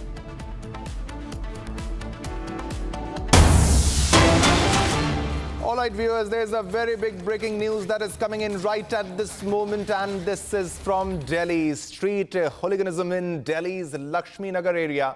Now, thugs stripped a young man naked and dragged him along the road, beating him brutally, as you can see from the visuals on your television screen. Exclusive visuals of a man being beaten. This is from Delhi. These are Delhi street wars. The man is being beaten brutally. The fearless criminals even dragged him in front of the police, who remained silent spectators. Now, Delhi police have registered a case against the accused, that is Vikas Yadav, Shubham Yadav, Omkar Yadav and Pintu Yadav. The victim, Rajesh Garg, had opened a gym at his house, and after that, and this which led to a dispute between them, police have registered a case, and these are the exclusive visuals as you can see on your television screen. A man being thrashed in the open near a police van. The man was being thrashed because he opened a gym. He opened a gym at this location. The confrontation sparked because of that very reason. That was a dispute after he allegedly opened a gym. Now, the police received a PCR call. Now, for more details, we are being joined by Sahil. Sahil, what are exactly the details in this story? A man being beaten in Delhi, and the gangs in Delhi seems to be unaffected. They are active and they don't fear the police, Sahil. देखिए, जो पूरा incident है 2 तारीख का बताया जा रहा है। राजेश गर्ग के परिवार लक्ष्मी नगर में रहता है। बेसमेंट उन्होंने इन लड़कों को जिम चलाने के लिए रेंट पे दिया होता, लेकिन काफ़ी टाइम से ये जिम खाली करने की बात कर रहा था गर्ग परिवार, लेकिन वो लड़के जो थे जिम खाली नहीं कर रहे थे। इसीलिए वो 2 तारीख को आते हैं। पहले घर से राजेश गर्ग उनकी पत्नी को बाहर घसीटते हैं, जम की पिटाई करते हैं। फिर उसके बाद जो उसके बेटे हैं उनको रोड पे बुरी तरीके से पीटा जाता है, जिसका वीडियो जो है सोशल मीडिया पे वायरल हुआ है। हालांकि इस पूरे मामले में पुलिस ने एक आरोपी को गिरफ्तार किया है, लेकिन पुलिस की कार्रवाई पे जो है परिवार कई सवाल खड़े कर रहा है। उनका ये कहना है कि पुलिस शुरुआती तौर पे इस मामले में सख्त कार्रवाई करती तो ऐसी जो तस्वीर है वो देखने को नहीं मिलती। महिला का ये भी कहना है कि हम पहले शिकायत दे चुके हैं, लेकिन हमारी शिकायत पर दिल्ली पुलिस ने कोई कार्रवाई नहीं करी, और जिसका अंजाम जो है 2 तारीख को गर्ग परिवार को भुगतना पड़ा। और तस्वीरों को देखकर ऐसा लग रहा है कि जो लड़के जमकर पिटाई कर रहे हैं उनके जहन में पुलिस का बिल्कुल भी डर नहीं है। बेखौफ गुंडागर्दी कर रहे हैं और सड़क पे बेरहमी से राजेश गर्ग के जो बेटे हैं उनकी पिटाई कर रहे हैं। एक वीडियो में पुलिसकर्मी वहां पे पहुंचते हैं, पुलिस के सामने जो उनको मारने की कोशिश कर रहे हैं, लेकिन पुलिस जो है उन आरोपियों को गिरफ्तार या उनको पकड़ने की बजाय जो है वहां पे खड़े होकर उन लड़कों से बातचीत करते हुए अंदर से दा दी है। तो ये बात कहीं ना कहीं कानून व्यवस्था पे कई सवाल खड़े होते हैं कि आखिरकार दिल्ली के लक्ष्मी नगर इलाके में बदमाशों के हौसले इतने बुलंद क्यों हैं? क्या बदमाशों के जहन में पुलिस का डर बिल्कुल खत्म हो चुका है, जो सरेआम दिन दिहाड़े जो एक परिवार की जमकर पिटाई करते हैं और कोई सुनवाई जो है वो अब तक नहीं होती है। आज 5 जनवरी है, एक आरोपी की गिरफ्तारी है। All right, Sahil, thanks for the details in this case. As you can see, these are Delhi street wars, a man being beaten. Now, moving on to another big breaking news that we are getting right at this moment. And now this is from Bidar. Huge drama during a government meeting in Bidar was seen. Now, legislators nearly came to blows.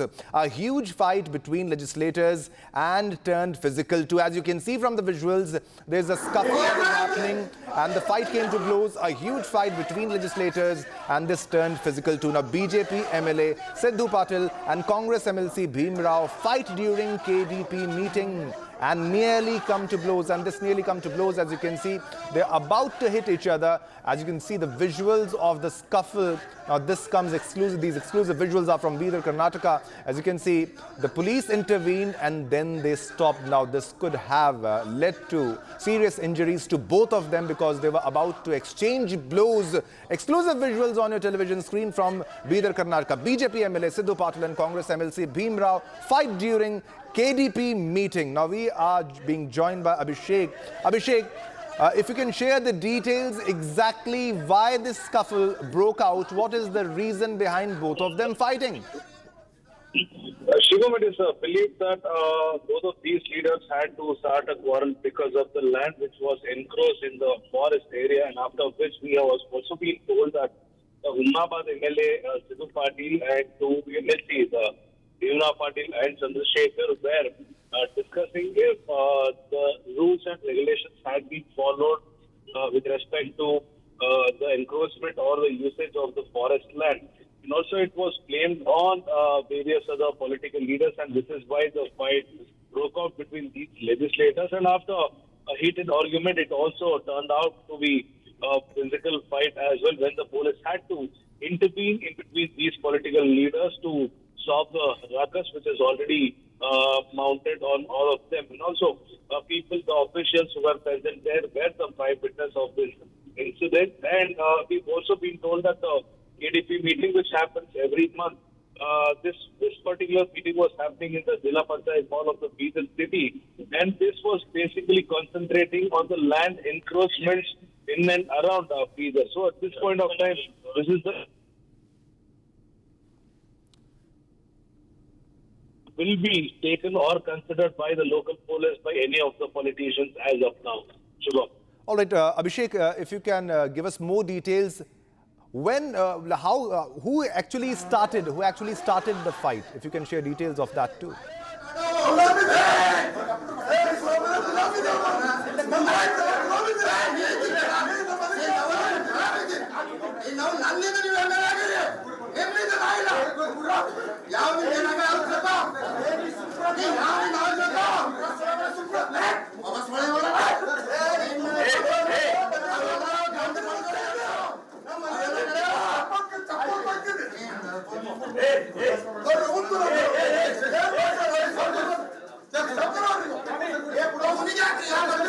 Court has denied bail to Umar Khalid and Sharjeel Imam, who are accused for offences under the UAPA, that is Unlawful Activities Prevention Act, in connection with the 2020 Delhi riots, a larger conspiracy case. Now, these are the graphics, as you can see on your television screen.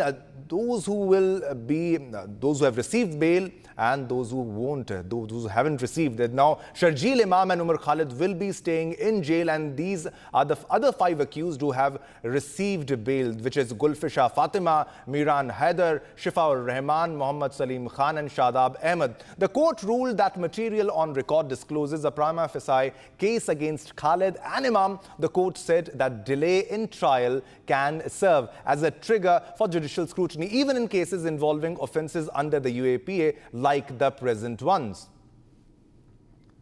All right, the government's courtroom warrior, the lawyer who led the case in the Delhi High Court and Supreme Court, S.V. Raju, speaks exclusively to Republic. Listen in.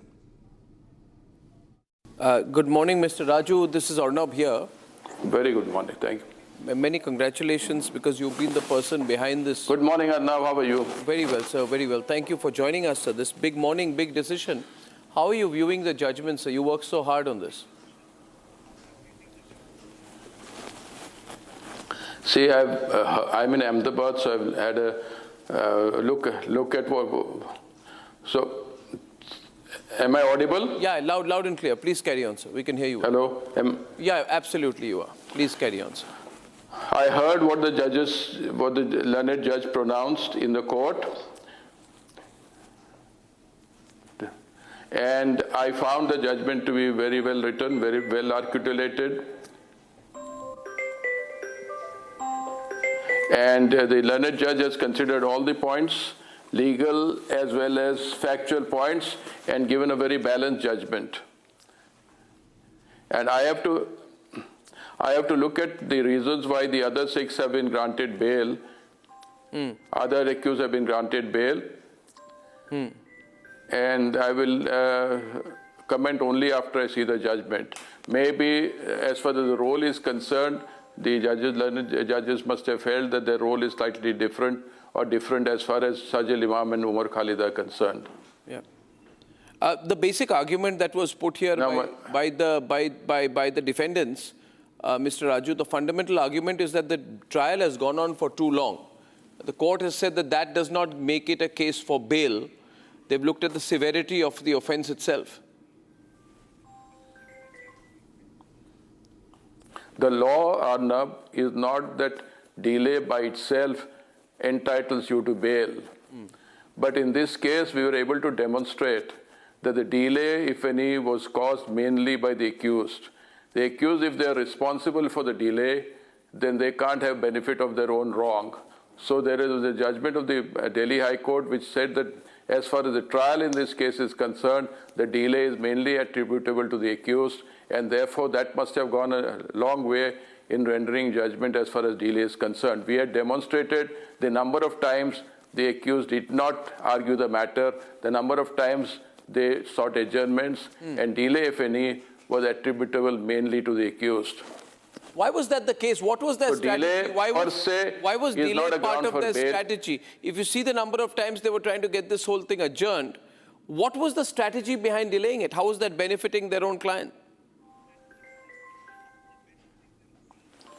See, as far as delay is concerned, there are two aspects to it. Number one is that you delay the trial, so ultimate verdict is delayed.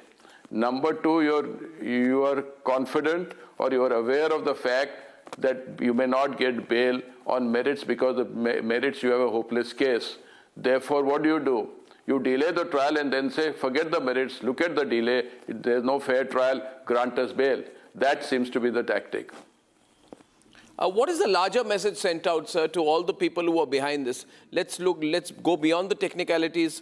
If you look at this case per se, what is the larger message sent out today to people who may have incendiary intent, who may want to go against the state, who may want to, create a situation of anarchy? Because that seems to be the toolkit of a lot of people who don't believe in the electoral system. You're right. The message that has come out, which is loud and clear, is you will have to pay for your crime, especially when you're anti-national. If you're a terrorist, you can't expect the courts to lean in your favor. You have to face the music, and it will be difficult for you to get bail. Therefore, it is better not to indulge in terrorist activities and then delay the proceedings and then ask for bail. All right, what happens? I've indulged in anti-national activities, I've indulged in terrorist activities, I'll wait for 3 years, 5 years, I'll come out. A trial will be delayed, we'll delay the trial. That sort of thing has been plugged by this judgment. Do you think it also sends message out to others who turn agitations into an opportunity to block the streets, impair the democratic process, question governance? In that sense, was that also, in your view, the intent of this judgment? I'll tell you, Arnab, the intent of this so-called agitation, I will not call it an agitation, it was an operation for regime change. They felt that they did. Our case is, I'm telling you from papers, our case is that these people failed to get a mass movement started in case of Babri Masjid and other incidents. So they felt that this was their chance to have a mass movement, something like Bangladesh or something, and there would be a regime change. Our specific case is that this was not a simple agitation against CAA. It was the entire purpose was to have a regime change.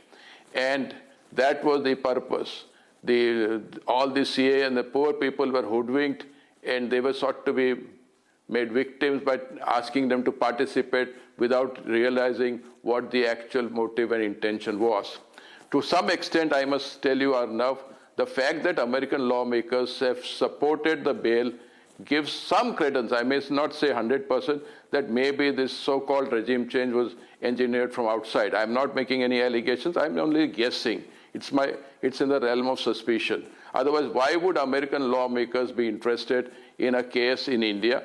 There are so many other cases, hundreds of cases. Why they have not said anything about any other case?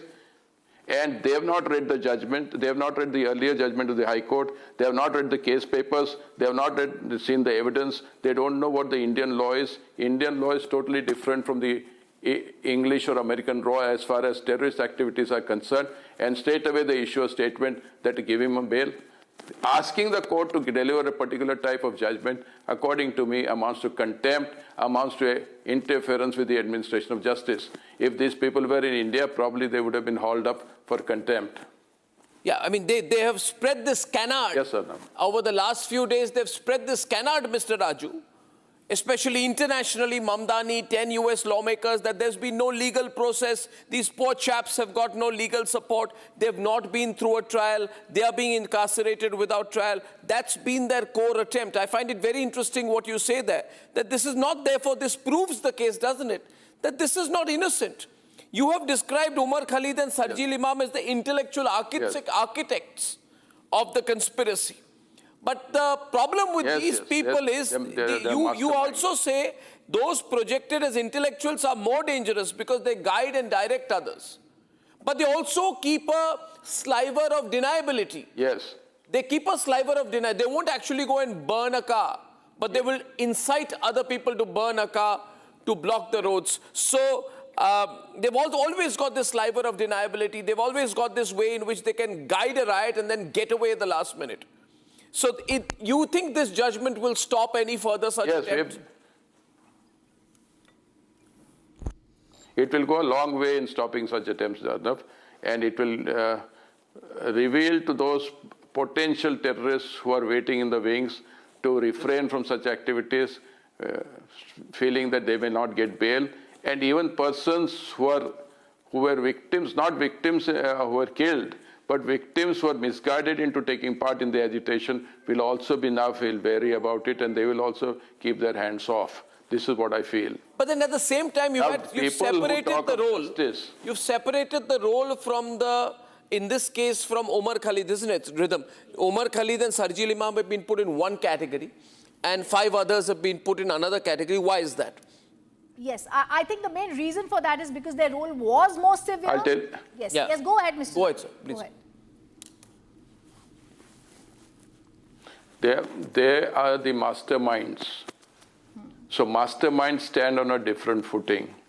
And their role, see, in UAPA offenses, we have to show the role. We have to show that the prima facie case is made out.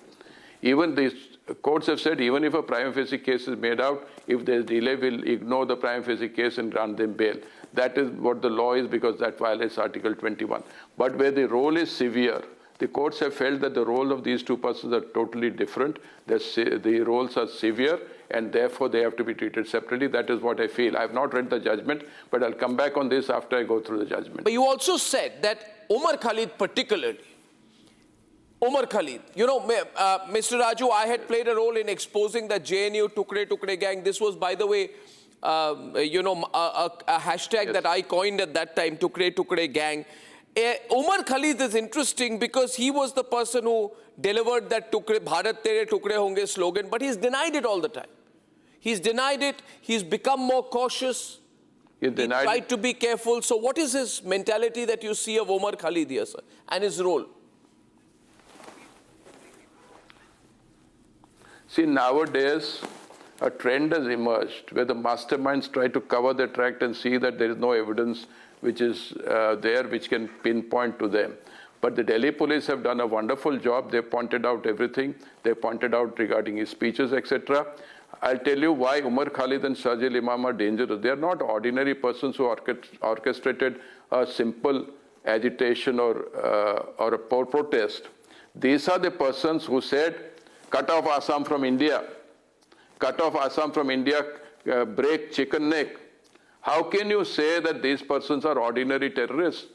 They are the worst type of terrorists who want to dismember India and divide India into parts.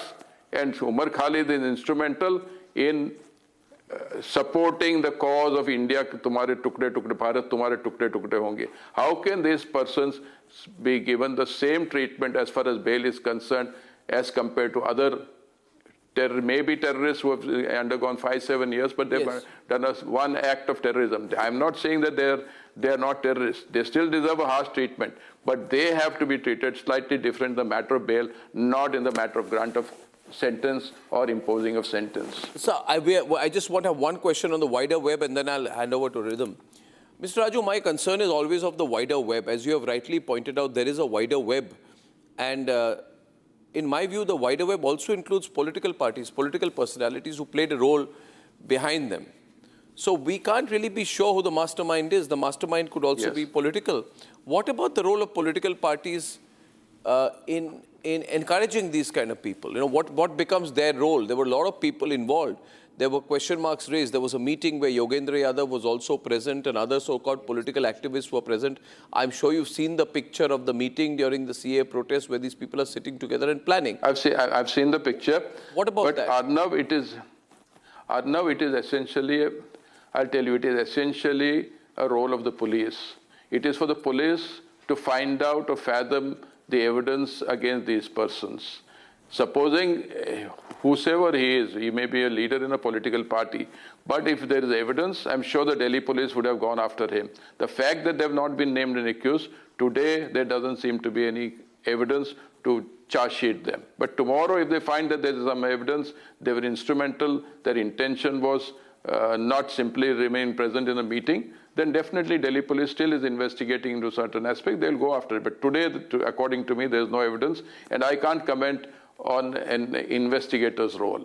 Absolutely. Rhythm has a question for you, Mr. Raju. Yeah. Mr. Raju, we've also seen when this case was going on, you spoke about two things that I remember. You spoke about whenever the case is coming, a New York Times will write a sympathetic article on Umar Khalid and they don't realize he's an anti-national.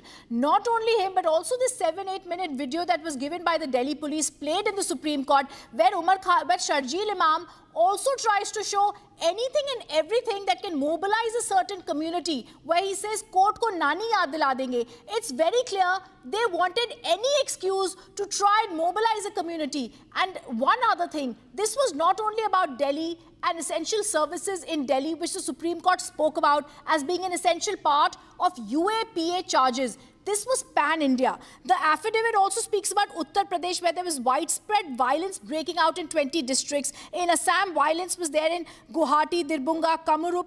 And in West Bengal, it was there in Murshidabad, Howrah, Malda. Yeah.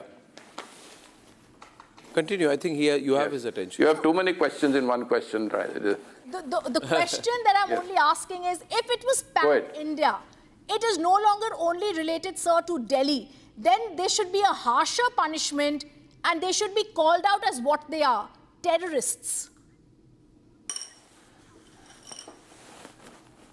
See, Rhythm, the issue is their intention was to create a movement pan-India. Yeah. They did not succeed. Okay. So the intention is pan-India. Whether it is pan-India, whether it is Delhi, whether it is restricted to cutting of Assam from India, it is all a terrorist activity. So terrorist activity, whether it is pan-India, whether it is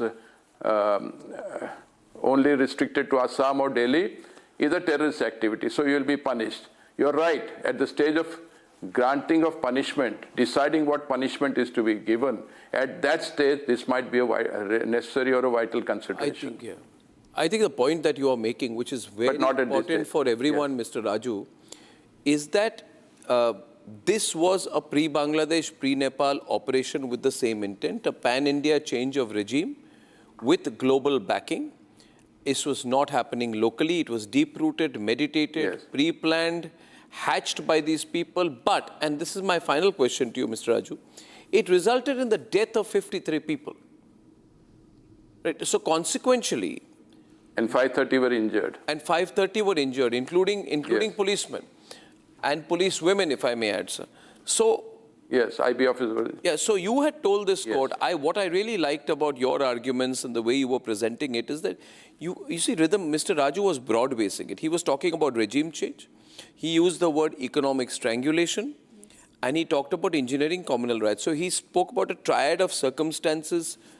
CA was a facade, in his view. Am I right, Mr. Raju? CA was the facade, the intention was something You're absolutely right. So, what is the punishment they could face now? Court is taking a clear stance on this. What is the punishment they could face? The maximum punishment under the UAP is death or life for the offences which they've. So the offence could be maximum is death. Yeah. Well, Mr. Raju, I would like to congratulate you again. I think Rhythm and I have followed what you've done here. And I think this will have long-term consequences. I thank you very much for joining us. Thank you, Mr. Raju, and congratulations once again, sir. Thank you, Arnab. Thank you, Rhythm. Thank you, sir. All right, viewers, time to slip into a short commercial break, but don't go anywhere. Coming up next, Donald Trump threatens India to raise tariffs if India doesn't stop buying Russian oil. Says it's necessary to make me happy.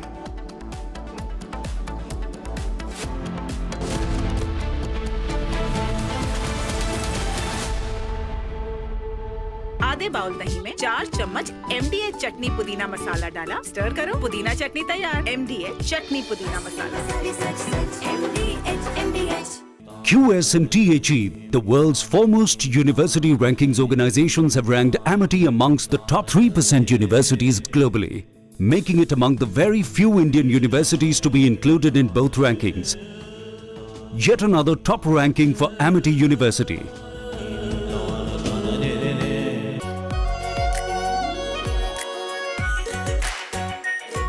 Pure Shahi Paneer Masala. Delicious, healthy, every day. When we look out at the world, Samir, we look for partners. We don't look for preachers. Engaging America has become more complicated. You all know why. Having a neighbor that is an epicenter of global terrorism.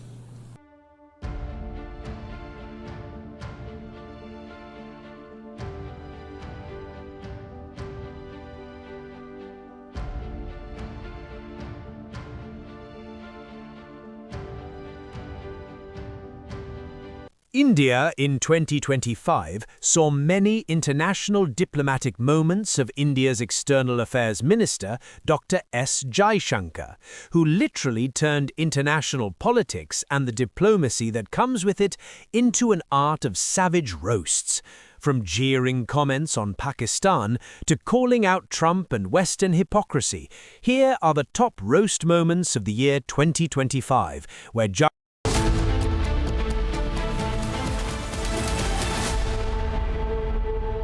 Secret recipe MDH का जीरा SIP जल जीरा मसाला SIP SIP जीरा SIP MDH का जल जीरा SIP MDH का जल जीरा SIP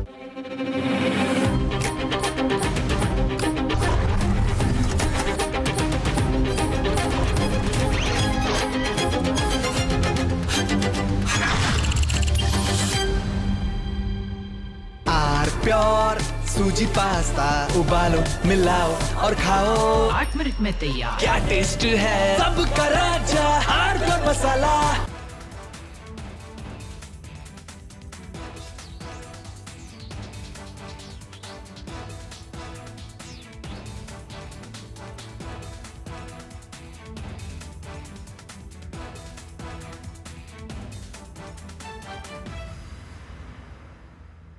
Five, 4, 3. S200 motors.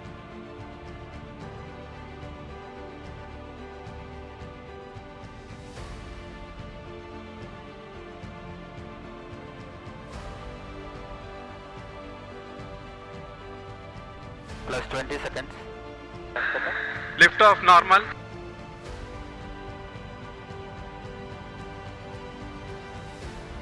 L40 stages are ignited. Plus 5 seconds. Plus 20 seconds. First stage performance normal.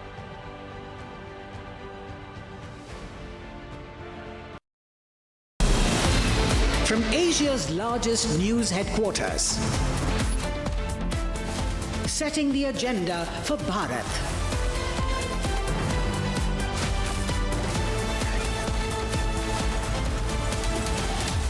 You're watching Republic.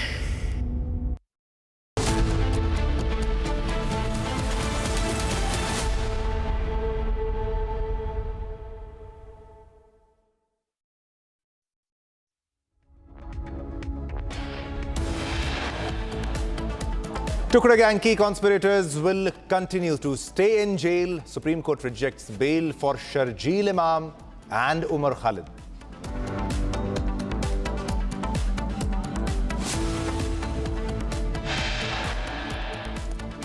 Supreme Court makes strong observations, rules that Imam and Khalid are on a different footing than other accused.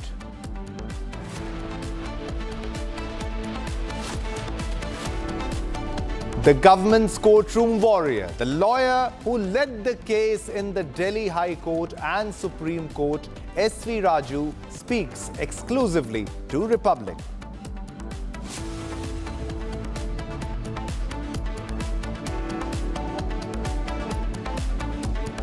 S.V. Raju speaks about how Tukre gang orchestrated the Delhi riots, says gang wanted a regime change.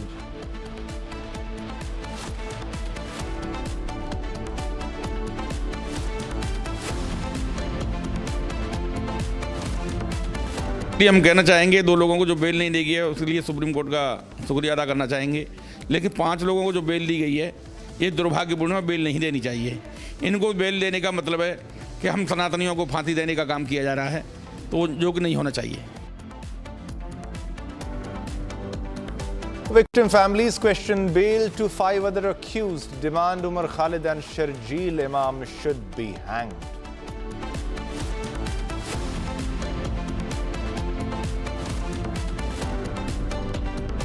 They wanted to make me happy, basically. He wanted to. Modi's a very good man. Yes. He's a good guy. He knew I was not happy, and it was important to make me happy. They do trade, and we can raise tariffs on them very quickly, and it would be. While he praises Narendra Modi, Donald Trump threatens India to raise tariffs if India doesn't stop buying Russian oil, says it's necessary to make me happy.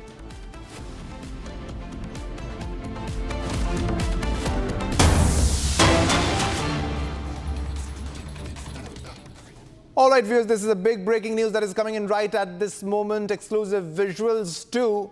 Getting in fresh visuals of rape convict Gurmit Rahim Singh, who is serving a 20-year jail term, walking out of the Sunaria jail in Rohtak after he was again granted a 40-day parole. Now, this is the 15th, I repeat, 15th time that the self-styled godman is out on parole. His conviction in 2017. So, jailed Dera Sacha Sauda chief, that is Gurmit Rahim, again has been granted a 40-day parole. So he's getting the extra privilege. Now, prior to his latest parole, he has come out before more than 14 times since being convicted in 2017. Now, there are protests by people. They are saying why this has happened.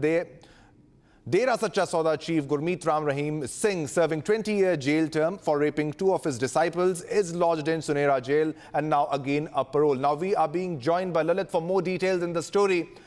Lalit, again a parole, again he's coming out of jail. Now this is not the first time, this is the 15th time. Now why this is happening and what are the latest details on the story? Well, definitely, it's going to be the 15th time that the rape convicted Dera Sacha Sauda Ram Rahim has been released from the Sunaria jail. Around early in the morning, around 11:30, he left from the Sunaria jail, and in the 40-day parole, he would be living in the Sirsa Dera headquarters. Apart from that, it's not for the first time. Last year also, in the month of August, he was given a 40 days parole, while in the 2 months before, that is in the month of April, he was given a 21 days furlough. Last year only, in the month of January, 40 days parole was given to Ram Rahim. So till from 2017 onwards, when he was convicted in the killings of 2 disciples and a journalist, Chhatrapati Shivaji, in that whole case, till now, he has been given parole and furlough for the 15th time. So this time also, he has given a 40 days parole in which he would be living in the Sirsa Dera headquarters, where with full all the law and order situation. Now, with the residents reporting repeated illness and hospitalization due to suspected waterborne infections. All right, we are being joined by Sorali live from Gandhinagar. Sorali, what are the latest details? Now, it's not just Indore. We had one episode in Indore. Many people died there. There too, it was because of water contamination and the sewage water, that is toilet water, mixing with the drinking water. Now, again, it's happening in Gandhinagar. What are the latest details? What are you getting from the location? Sorali. Yes, that's true. Let me tell you, according to the recent information we have gathered in from the medical superintendent officer of the civil hospital in Gandhinagar, is that total 152 patients are admitted, and let me tell you, around 108 are clinically suspected. On the other hand, 50 cases have been confirmed. There are also 2 deaths which has been informed by the authorities, but they are claiming that they are not related to the case right now. So the typhoid upsurge is not related to the 2 deaths, but these 2 deaths are related to 2 kids who belong to Adiwada and Dehgam area of Gujarat, and 2 kids in the Dehgam and Adiwada areas. They are claiming that it's not related to, the entire upsurge of typhoid. On the other hand, we also have the information that 40 teams have been created who are going for home-to-home survey, and this will be conducted jointly by the collector and municipal corporation authorities. That's the information we are gathering in from ground. Back to you. All right, Swarali, are there any reports of water tests, the tests being done of the water that these people have drunk, the water that has been contaminated? Now, what sort of diseases they got from the water? Any details for the water tests?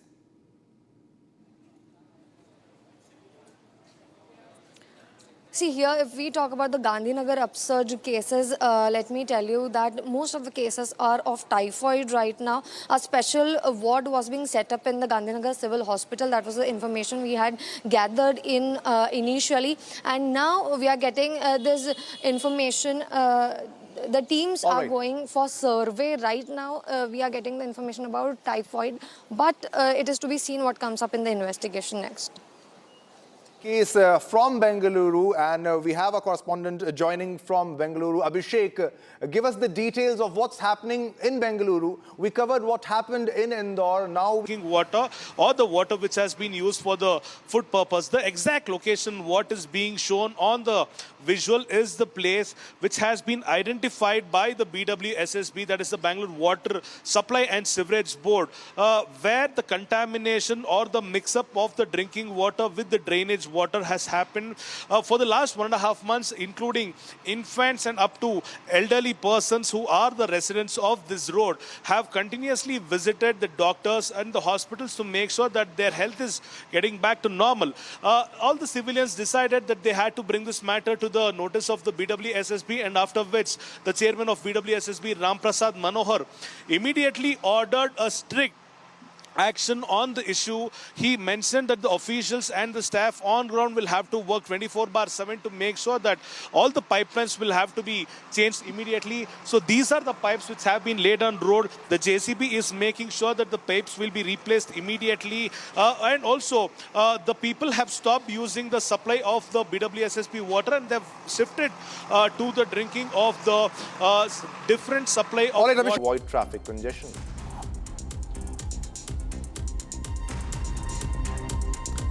Also, Manipur police have apprehended the second accused involved in the incident of snatching money and valuables from a couple on January 1st. The first accused had already been arrested and remanded to jail, while the second was apprehended following a police encounter. A cotton-laden truck overturned in Deikhera in Bundi district of Rajasthan, resulting in multiple casualties and injuries. Lok Sabha Speaker Om Birla later visited the hospital to inquire about the condition of the injured. From Manipur, which location is it happening and what are the other details here?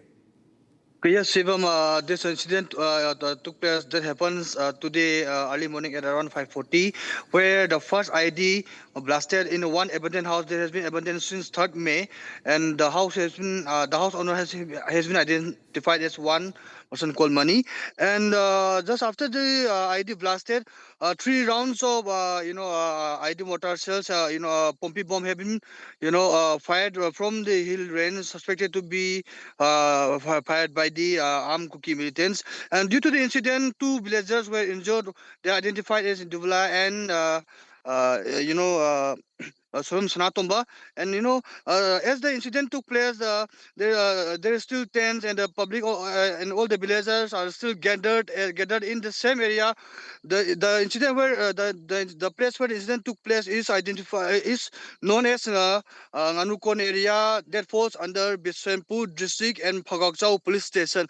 It can be mentioned that 2 weeks back, there were also reports of firing done by the armed Kuki miscreant at Tobum Bangla and Phagakchau Ikai area, and this is a very very sad incident that the place where this bombing took place today is just few meters, around about approximately 400 to 500 meters from a central security forces camp that has been stationed at Saiton Bridge, and the Central Security Forces camp is also just about 200 meters from the Saiton Bridge itself.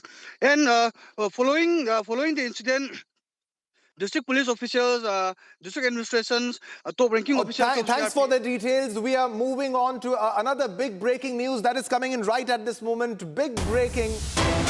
Moving on to another big breaking news we are getting right at this moment. A massive gas leak has occurred in Irusumanda village of Malkipuram Mandal. Now, local residents informed ONGC officials about the incident. Now, ONGC officials along with fire and police personnel are dousing the flames, dousing the fire. Exclusive visuals first on Republic on your television screen, live and breaking. Villagers are in a state of shock, in a state of panic and fear, because further details are awaited.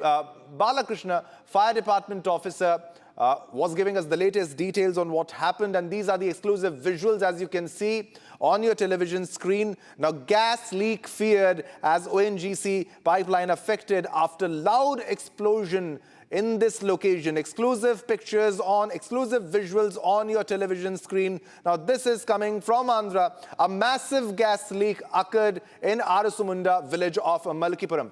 Now, for more details, we are being joined by Aishwarya. Aishwarya, if you can get us the exact location details and how this incident unfolded. This is a massive blast, as you can see from the visuals.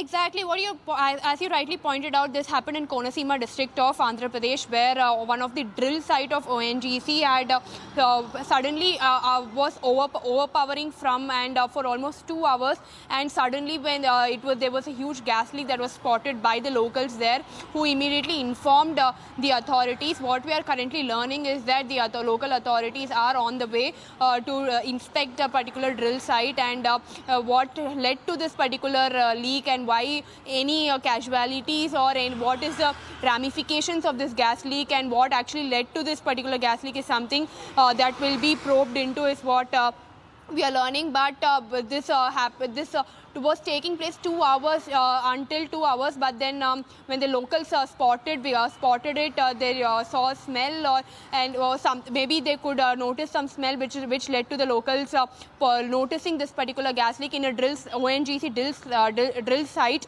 in Andhra Pradesh in Konaseema district that led to this particular gas leak, and they informed the authorities immediately, and they are on the way is what we are learning currently to inspect this particular drill site. All right, Aishwarya, are there any details of any casualties or injuries yet? Currently, there are no casualties nor injuries that has been reported. But as we already saw that the locals who were the one who spotted this particular leak and they informed the authorities. So there was no. So we can expect something, but there are nothing casualties nor injuries reported until now. Is what we are learning. All right, definitely, Aishwarya, the gas supply must have been suspended in the entire region. Have people been asked to evacuate? Have nearby villages also been evacuated? Because this can mean more explosions. Yes, currently the locals have been alerted and they have moved from the location, but since they have informed the authorities, the local authorities will also come and they will assess the height of leakage that has happened. Can it be controlled? Are there any future ramifications that needs to be done? Is something the local authorities should assess and then give a solution, because it has happened right now and the authorities are still on their way is what we are learning. So what is currently happening? Are they evacuated? But the locals are alerted, but are they evacuated is something that we are yet to be known. All right, Aishwarya, this is not the first time that a gas leak incident happened in Andhra Pradesh. Now, how big of a gas leak was it? If you can explain the magnitude of the gas leak and how much of area has this gas leak affected around it?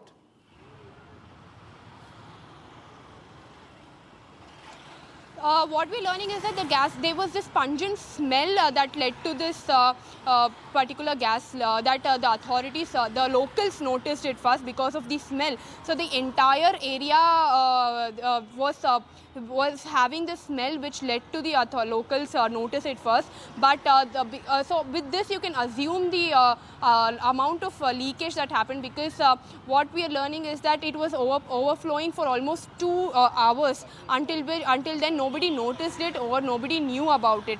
So after 2 hours there was a lot of amount of crude oil, the gas that leaked from the ONGC pipes there, and the locals, after noticing it, they fled from their houses after alerting the authorities, because the authorities are still on the way and are still assessing this particular gas leak. We are yet to be given official information about the amount of the gas that has been leaked and what are the consequences and what will be their next step to ensure that this does not affect the locals over there is something we are yet to be informed officially, and we are yet to be told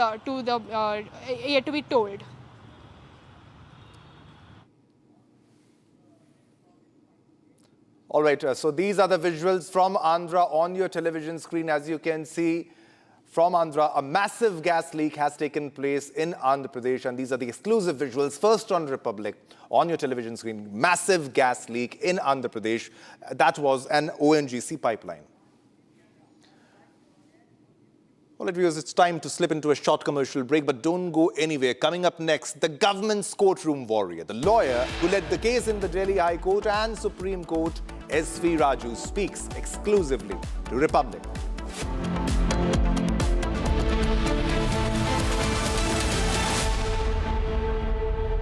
MDH की हल्दी मिर्ची धनिया करे कमाल, ये रंग दे, ये खुशबू दे, ये तीखा, ये कम पड़े, क्या निराला MDH मसाला।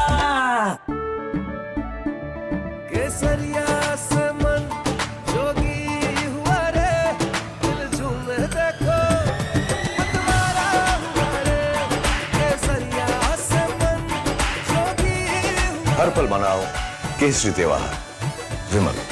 बोलो जुबान Kesari.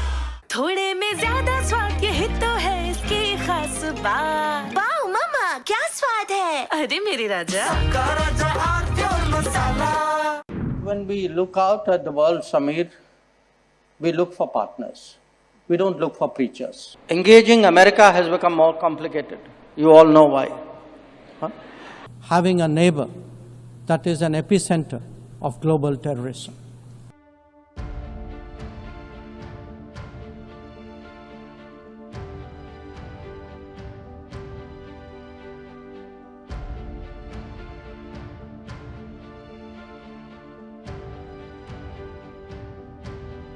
India in 2025 saw many international diplomatic moments of India's External Affairs Minister, Dr. S. Jaishankar, who literally turned international politics and the diplomacy that comes with it into an art of savage roasts. From jeering comments on Pakistan to calling out Trump and Western hypocrisy, here are the top roast moments of the year 2025, where Jaishankar served cold but harsh truths month by month. All big countries are unique to an extent, but we would certainly hope, to the extent we think of democracy as a universal aspiration, ideally a reality, but at least an aspiration. It is in large part because India chose a democratic model after independence. And it chose a democratic model because we had fundamentally a consultative, pluralistic society. Now, there was a time, and I have to say this in all honesty, where West treated democracy as a Western characteristic and was busy encouraging non-democratic forces in the global South. It still does. In many cases, I can point to some very recent ones, where actually everything that you say you value at home, you don't practice abroad. So I do think the rest of the global South will view, the success. All right, viewers, coming up next, Donald Trump threatens India to raise tariffs if India doesn't stop buying Russian oil, says it's necessary to make me happy.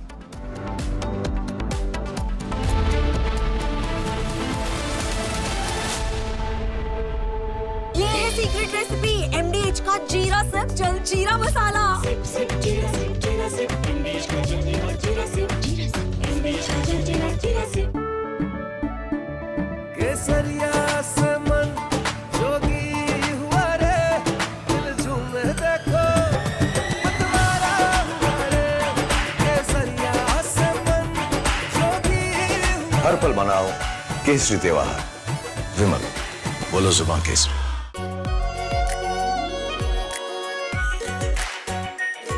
Pure shahi paneer masala, delicious, healthy, everyday.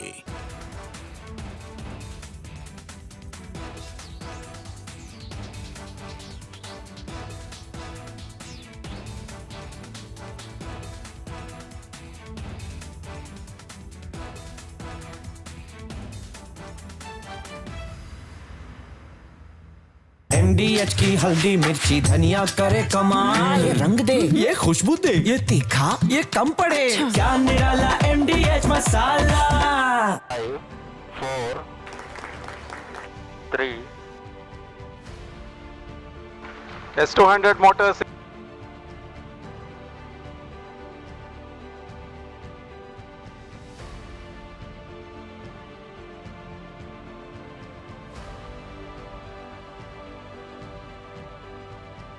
Plus 20 seconds. Lift off normal.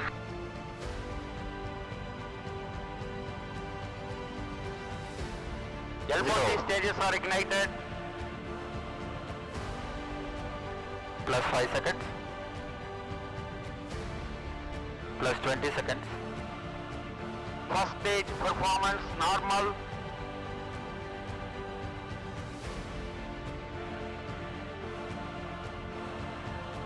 L40 stages thrust cut off.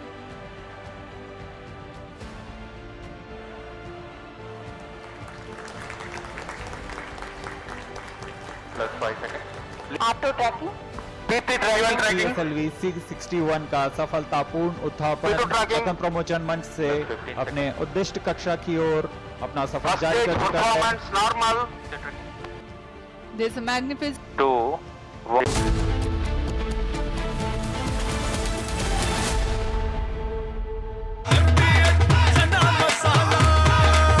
अब छोलिया हो या लोबिया, सफेद चने या काले चने, सब कुछ मजेदार बने। QS and THE, the world's foremost university rankings organizations, have ranked Amity amongst the top 3% universities globally, making it among the very few Indian universities to be included in both rankings. Yet another top ranking for Amity University. Pure सूजी pasta उबालो मिलाओ और खाओ 8 minute में तैयार। क्या taste है सबका राजा hardcore masala. When we look out at the world, Samir, we look for partners. We don't look for preachers. Engaging America has become more complicated. You all know why. Having a neighbor that is an epicenter of global terrorism.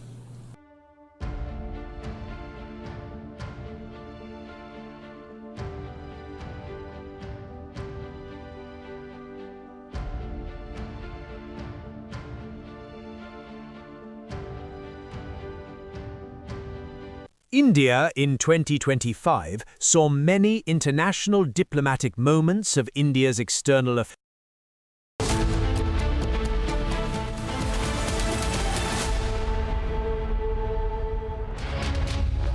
A very warm welcome, viewers. You're watching the Republic TV. This is Shivam Dutt Mehta, and our top focus will be on how Sharjeel Imam and Umar Khalid were denied bail by the Supreme Court. This and a lot more. But first up, the headlines.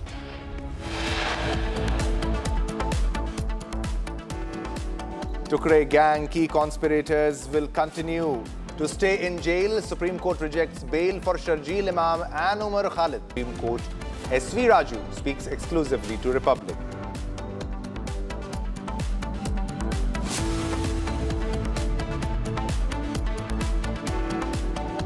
SV Raju speaks about how Tukre gang orchestrated the Delhi riot, says gang wanted regime change.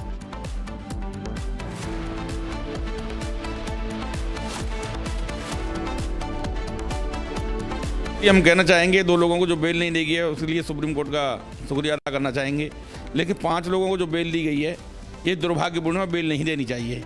इनको bell देने का मतलब है कि हम सनातनियों को फांसी देने का काम किया जा रहा है, तो जो कि नहीं होना चाहिए। Victim families question bail to 5 other accused, demand Umar Khalid and Sharjeel Imam should be hanged.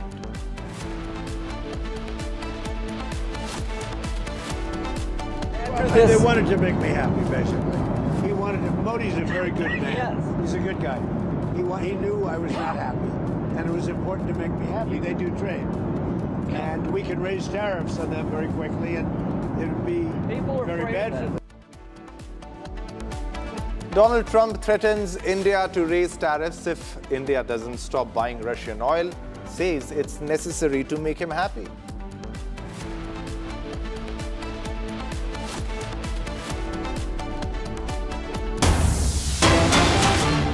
All right, viewers, there's a big breaking news that is coming in right at this moment, and it's on your television screen. Exclusive visuals on your television screen. The IDF, that is the Israel Defense Forces, has said they carried out an airstrike yesterday at the Jamjameh area of southern Lebanon, killing 2 Hezbollah operatives allegedly involved in rebuilding the group's military infrastructure. Now, according to the IDF, the activities carried out by the 2 individuals constituted a serious violation of existing agreements between Israel and Lebanon. The military stated that it will continue ongoing operations to prevent emerging threats and to defend the state of Israel. Exclusive visuals on your television screen, as you can see. First on Republic, exclusive visuals by the IDF.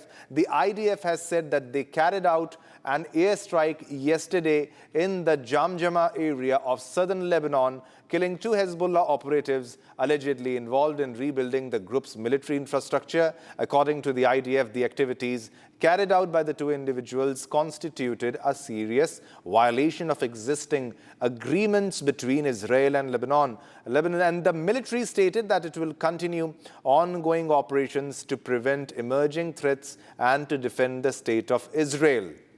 Exclusive visuals, as you can see, this must have been conducted by a drone, possibly by a drone, and IDF is known to share the visuals, the exclusive pictures, as and when it conducts an airstrike or an attack in the enemy location. And these are the visuals of a drone strike by the IDF. As you can very well see, pretty well coordinated, and it has hit the target, and they claim they have killed two Hezbollah operatives who were allegedly involved in rebuilding the group's military infrastructure. So now they cannot rebuild it because they are no more. They have been killed by the IDF, by the strike, by precise strike of IDF.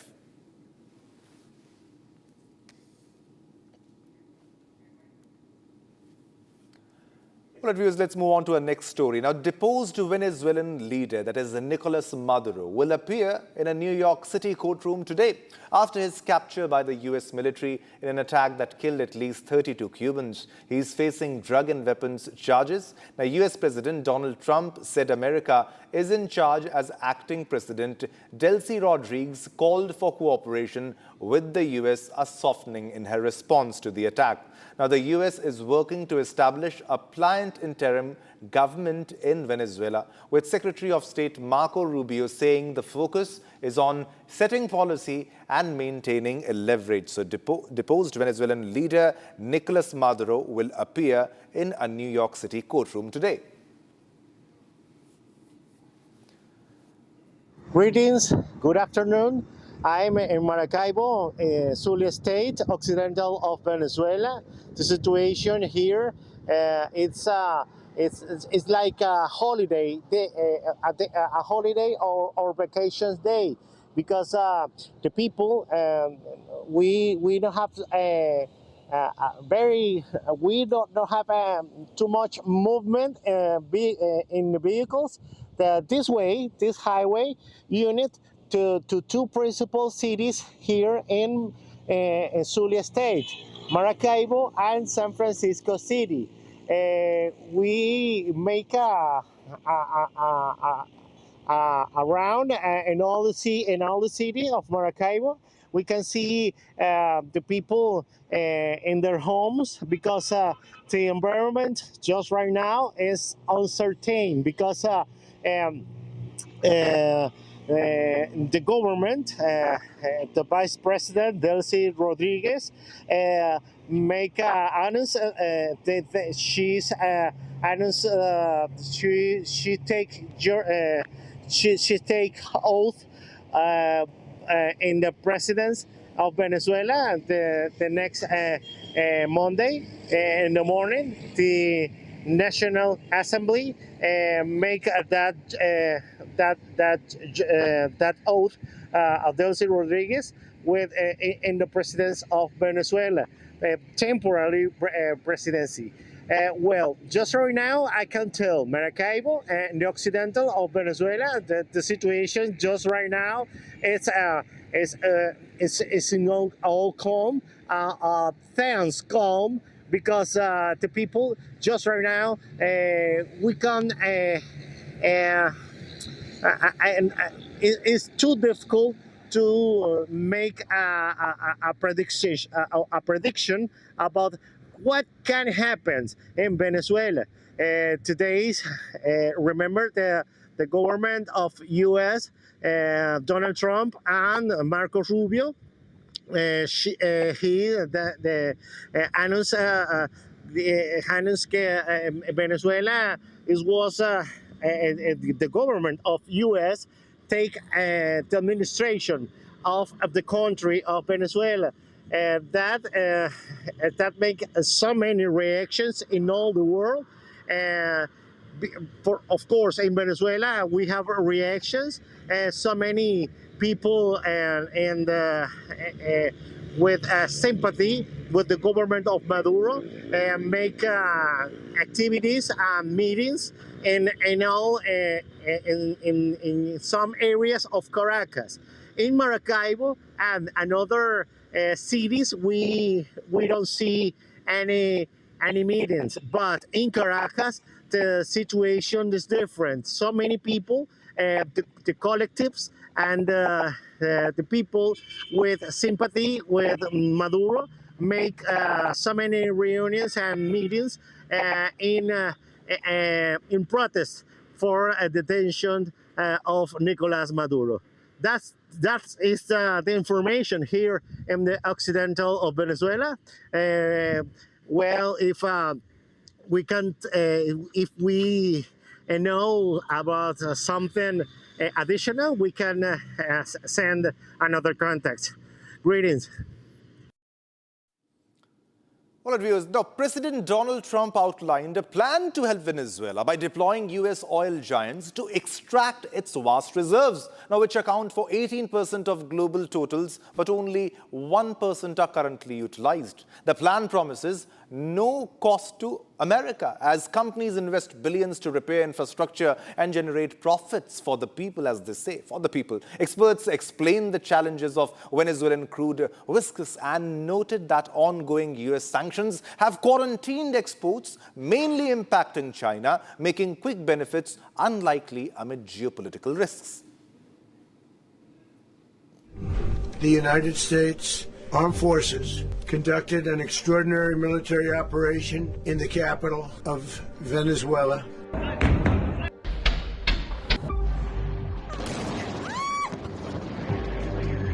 We're going to take back the oil that, frankly, we should have taken back a long time ago.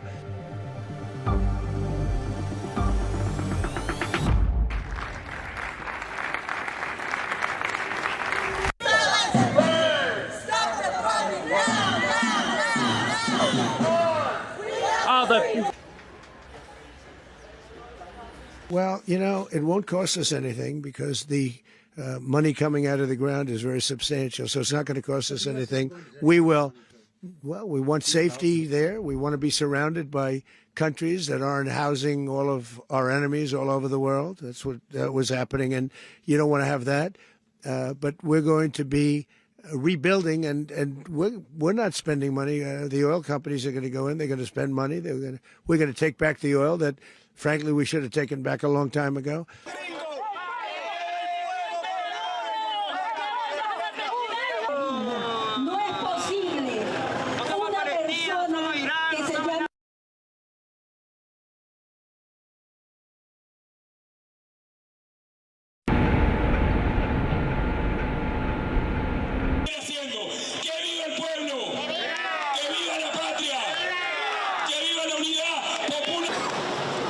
Estimates indicate that actually Venezuela has the most underground resources of oil-related product that could be brought into the market. The Venezuelan oil is tricky to work with. It's thick like molasses, if you will. It's extremely viscous, and it requires special handling in order to process into those high-value transportation fuels like gasoline and diesel that economies need.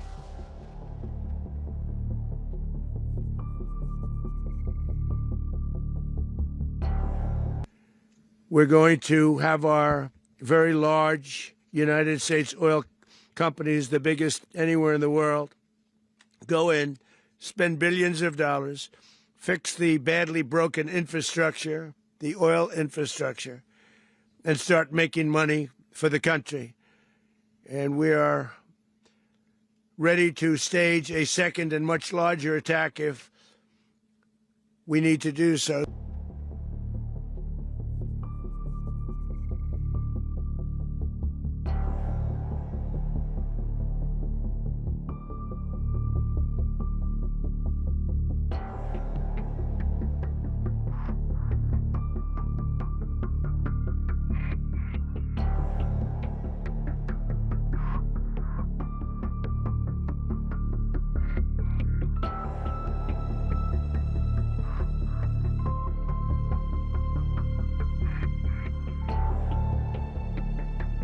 For the time being, it's very important to remember that the Trump administration is maintaining this quarantine on Venezuelan oil exports and on the whole program of sanctions against Venezuelan persons, assets, entities. So, and that's part of their pressure campaign to try to morph the regime into a more pro-US stance. Until that changes, we'll have naturally fewer Venezuelan barrels making their way into global markets.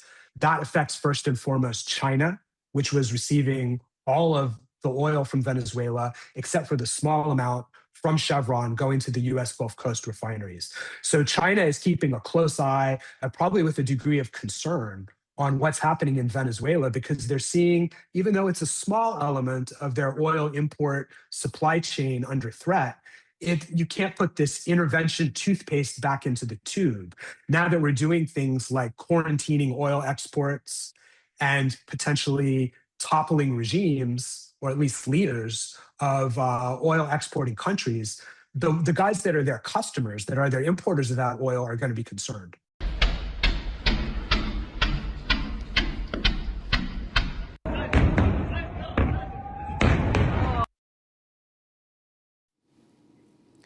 All right, viewers, moving on to our next top story. In another attack, a Hindu district commissioner in Bangladesh has become the target of open intimidation, abuse and slurs near her own office. The continuous targeting of Hindus under the Yunus regime has sparked widespread condemnation and raised serious concerns on the safety of Hindus in Bangladesh. Watch this report.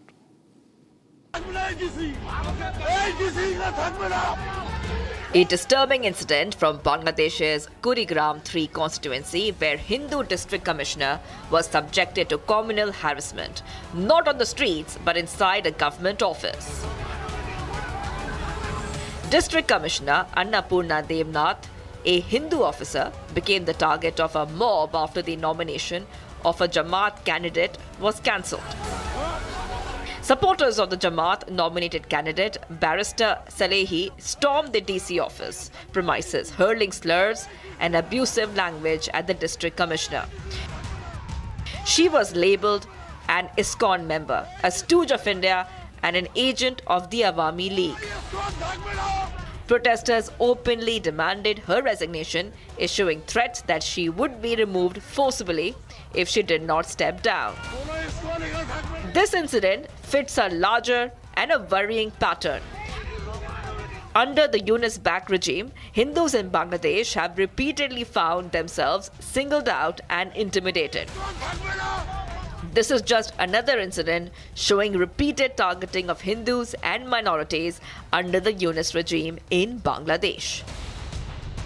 And comes just weeks after Deepu Chandradas was lynched by a mob in Bangladesh's Mymensingh city, an incident that has sparked widespread outrage. India's External Affairs Ministry recently has expressed grave concern over unremitting hostilities against minorities in Bangladesh and keeps a close eye on the developments. Bureau Report, Republic TV. All right, viewers, let's move on to our next top story. Now, fresh violence has erupted once again in Manipur. Suspected Kuki militants carried out a bomb attack on a Meitei village in Bishnupur district, injuring civilians. Now, this comes even as the centre has extended the inquiry into the ethnic violence gripping the state. Here's a detailed report on that.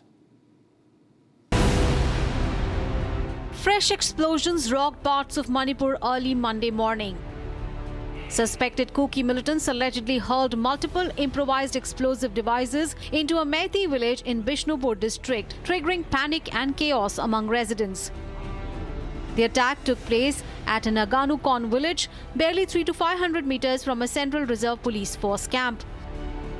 At least 2 villagers, including a woman, were injured after bomb splinters struck them. One house was gutted after being directly hit by an explosive device. Following the blasts, the area was sealed off. Security forces launched combing and search operations.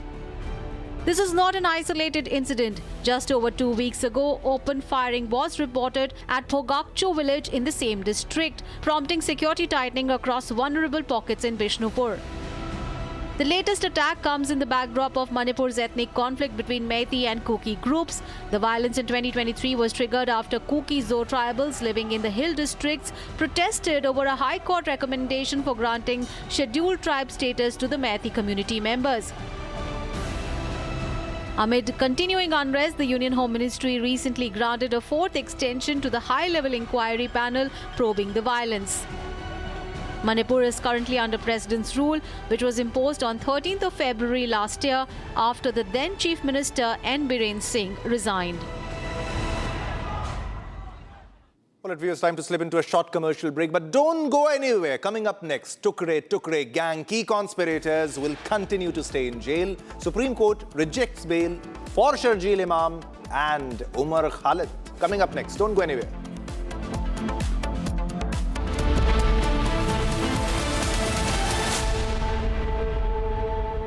थोड़े में ज्यादा स्वाद यही तो है इसकी खास बात। वाओ मामा क्या स्वाद है? अरे मेरे राजा।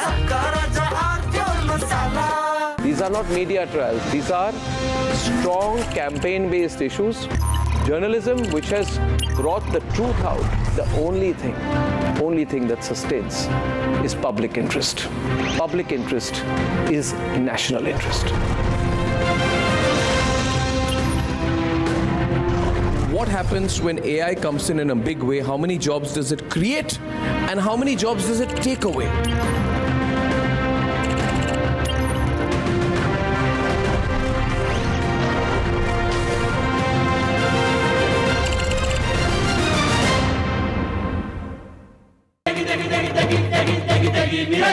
MDH की देगी मीरज, देगी मिर्च का तड़का, अंग अंग फड़का। MDH की देगी Miraj.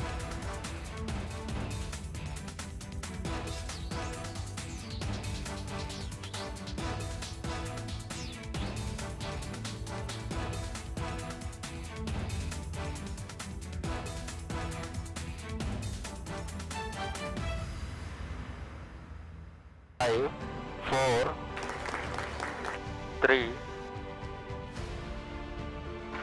S200 motors.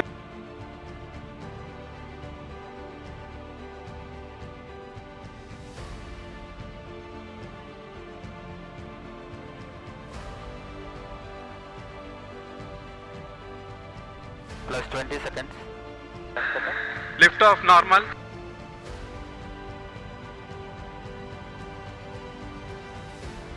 L40 stages are ignited.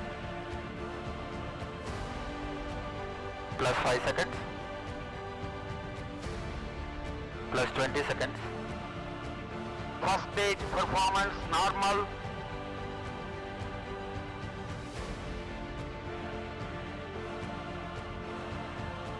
L40 stages thrust cut off.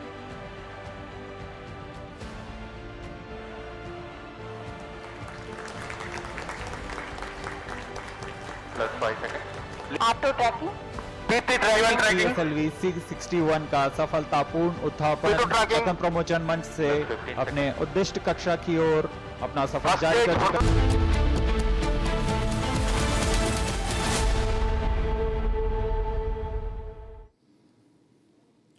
All right, viewers, welcome back. Now, let's move on to our next story. The Indian Army is modernizing firepower with the indigenous 155mm ramjet shell. The projectile features a ramjet engine for propulsion. This system uses atmospheric oxygen to generate thrust. The mechanism extends the strike range to 60 kilometers. The shell maintains supersonic velocity throughout the flight path. Now, this capacity ensures precision on distant targets. Now, recent tests at Pokhran displayed successful performance. The technology aligns with the Make in India program. The Indian Army is currently on the verge of a historic breakthrough that will make it the very first military force in the world to operationally deploy 155mm ramjet-powered artillery shells, a technology that effectively turns a standard howitzer into a long-range supersonic missile launcher.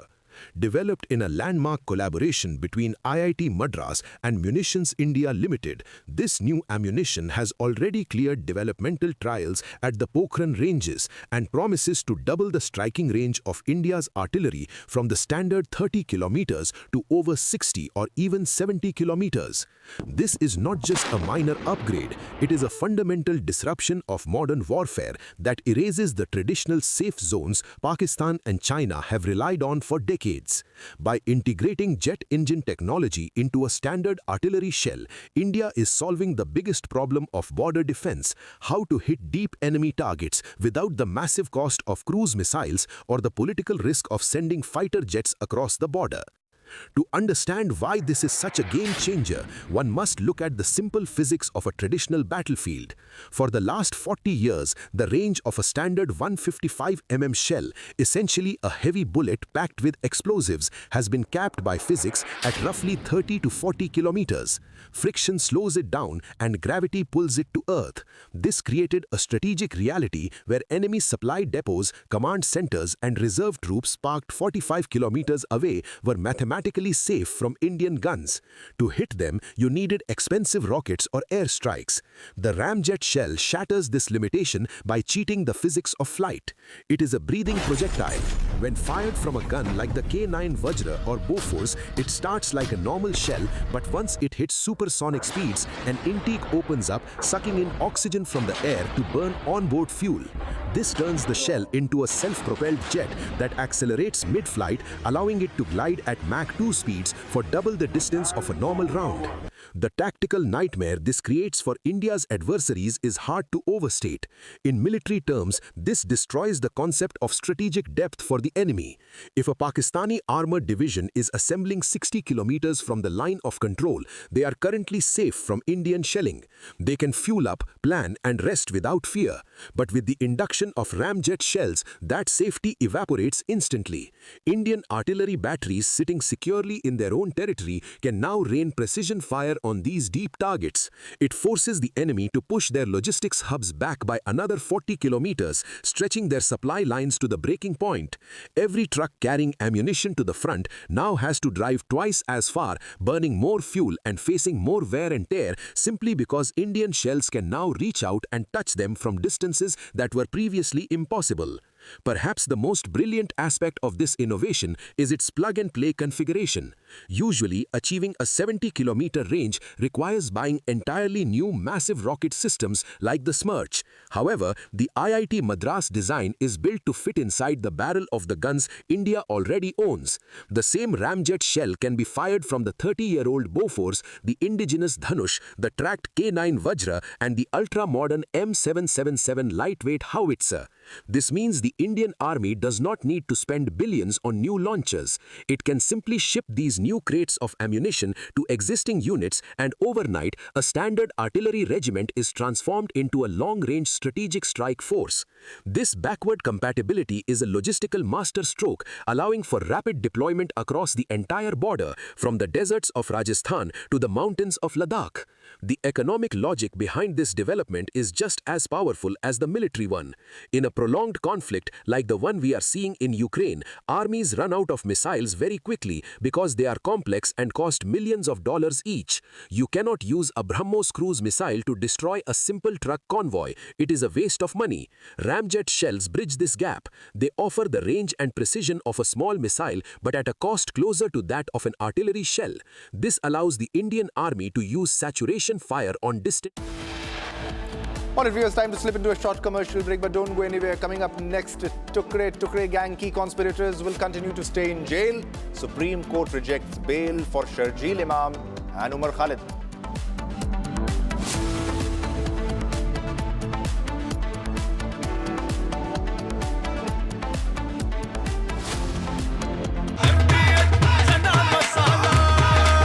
अब छोलिया हो या लोबिया, सफेद चने या काले चने, सब कुछ मजेदार बने।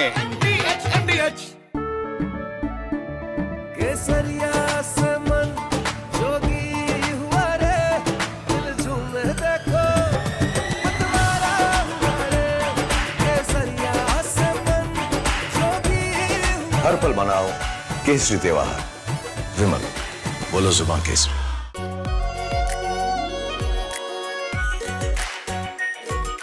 और शाही paneer masala, delicious, healthy, everyday. When we look out at the world, Samir, we look for partners. We don't look for preachers. Engaging America has become more complicated. You all know why. Huh? Having a neighbor that is an epicenter of global terrorism.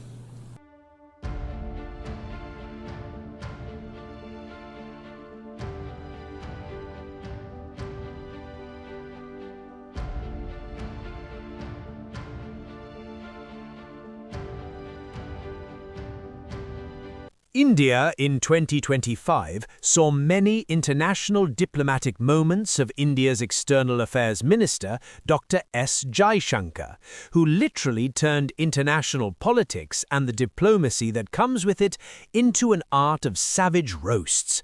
From jeering comments on Pakistan to calling out Trump and Western hypocrisy, here are the top roast moments of the year 2025, where Jaishankar served cold but harsh truths month by month. All big countries are unique to an extent, but we would certainly hope, to the extent we think of democracy as a universal aspiration, ideally a reality, but at least an aspiration. It is in large part because India chose a democratic model after independence. And it chose a democratic model because we had fundamentally a consultative, pluralistic society. Now, there was a time, and I have to say this in all honesty, where West treated democracy as a Western characteristic and was busy encouraging non-democratic forces in the global South. It still does. From Asia's largest news headquarters, setting the agenda for Bharat.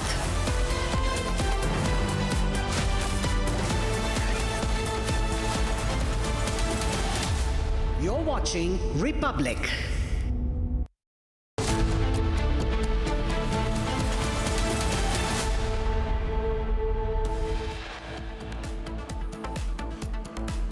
Tukre gang key conspirators will continue to stay in jail. Supreme Court rejects a bail for Sharjeel Imam and Umar Khalid. Supreme Court makes strong observation, rules that Sharjeel Imam and Umar Khalid are on a different footing than other accused. The government's courtroom warrior, the lawyer who led the case in the Delhi High Court and Supreme Court, S.V. Raju, speaks to Republic TV. Former ASG S.V. Raju speaks about how Tukre gang orchestrated the Delhi riot, says gang wanted regime change.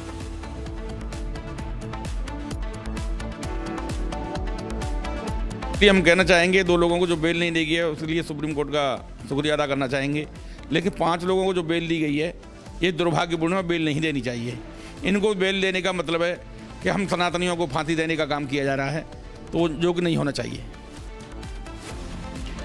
Victim families question bail to 5 other accused, demand Umar Khalid and Sharjeel should be hanged. And after this, they wanted to make me happy, basically. He wanted to. Modi's a very good man. Yes. He's a good guy. He knew I was not happy, and it was important to make me happy. They do trade, and we can raise tariffs on them very quickly, and it would be very bad for them. Donald Trump threatens India to raise tariffs if India doesn't stop buying Russian oil, says it's necessary to make me happy.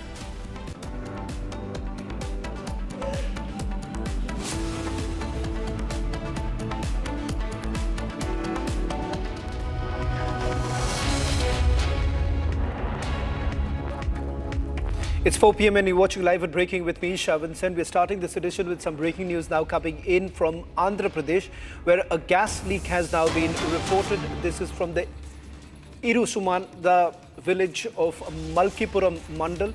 In fact, local residents have now informed ONGC officials about the incident. ONGC officials, along with the fire and police personnel, are dousing the fire. Villagers, as we see from the images that have now come in a short while back, show they are in a state of panic and fear.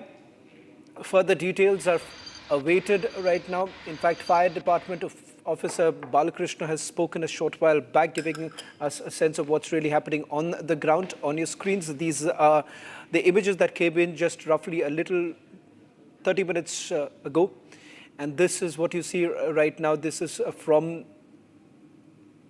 the ONGC area, which is where the fire actually broke out. Let me go across to my colleague Aishwarya, who's joining us on this broadcast. Aishwarya, first describe where exactly has this fire broken out, what's the condition right now, and whether at all there have been any casualties that have been reported so far.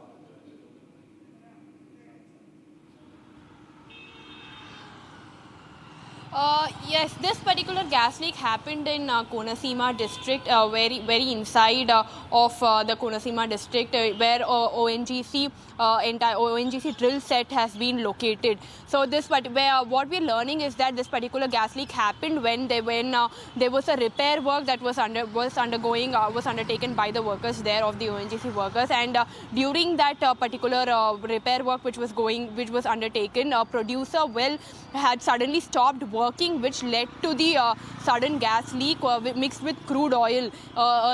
What the people around, the locals, thought was, when the gas started to blow up, it looked more like a fog. So that was the delay in which even the local authorities, locals as well as the repair workers could not understand what had happened. And later, when the fire broke out short while after the gas leaked, after there was a fog-like atmosphere across the agricultural fields, because this particular drill set is located very close to the agricultural fields there, which is mostly coconut trees. So after this particular fog had enveloped this particular area, they began to realize that this is more than the natural fog during winters, but more than it is a gas leak mixed with crude oil. And shortly after that, the fire also started to erupt when the locals fled, the villagers fled from their homes, and they immediately alerted the authorities as well. And the fire workers, the fire department as well as the ONGC authorities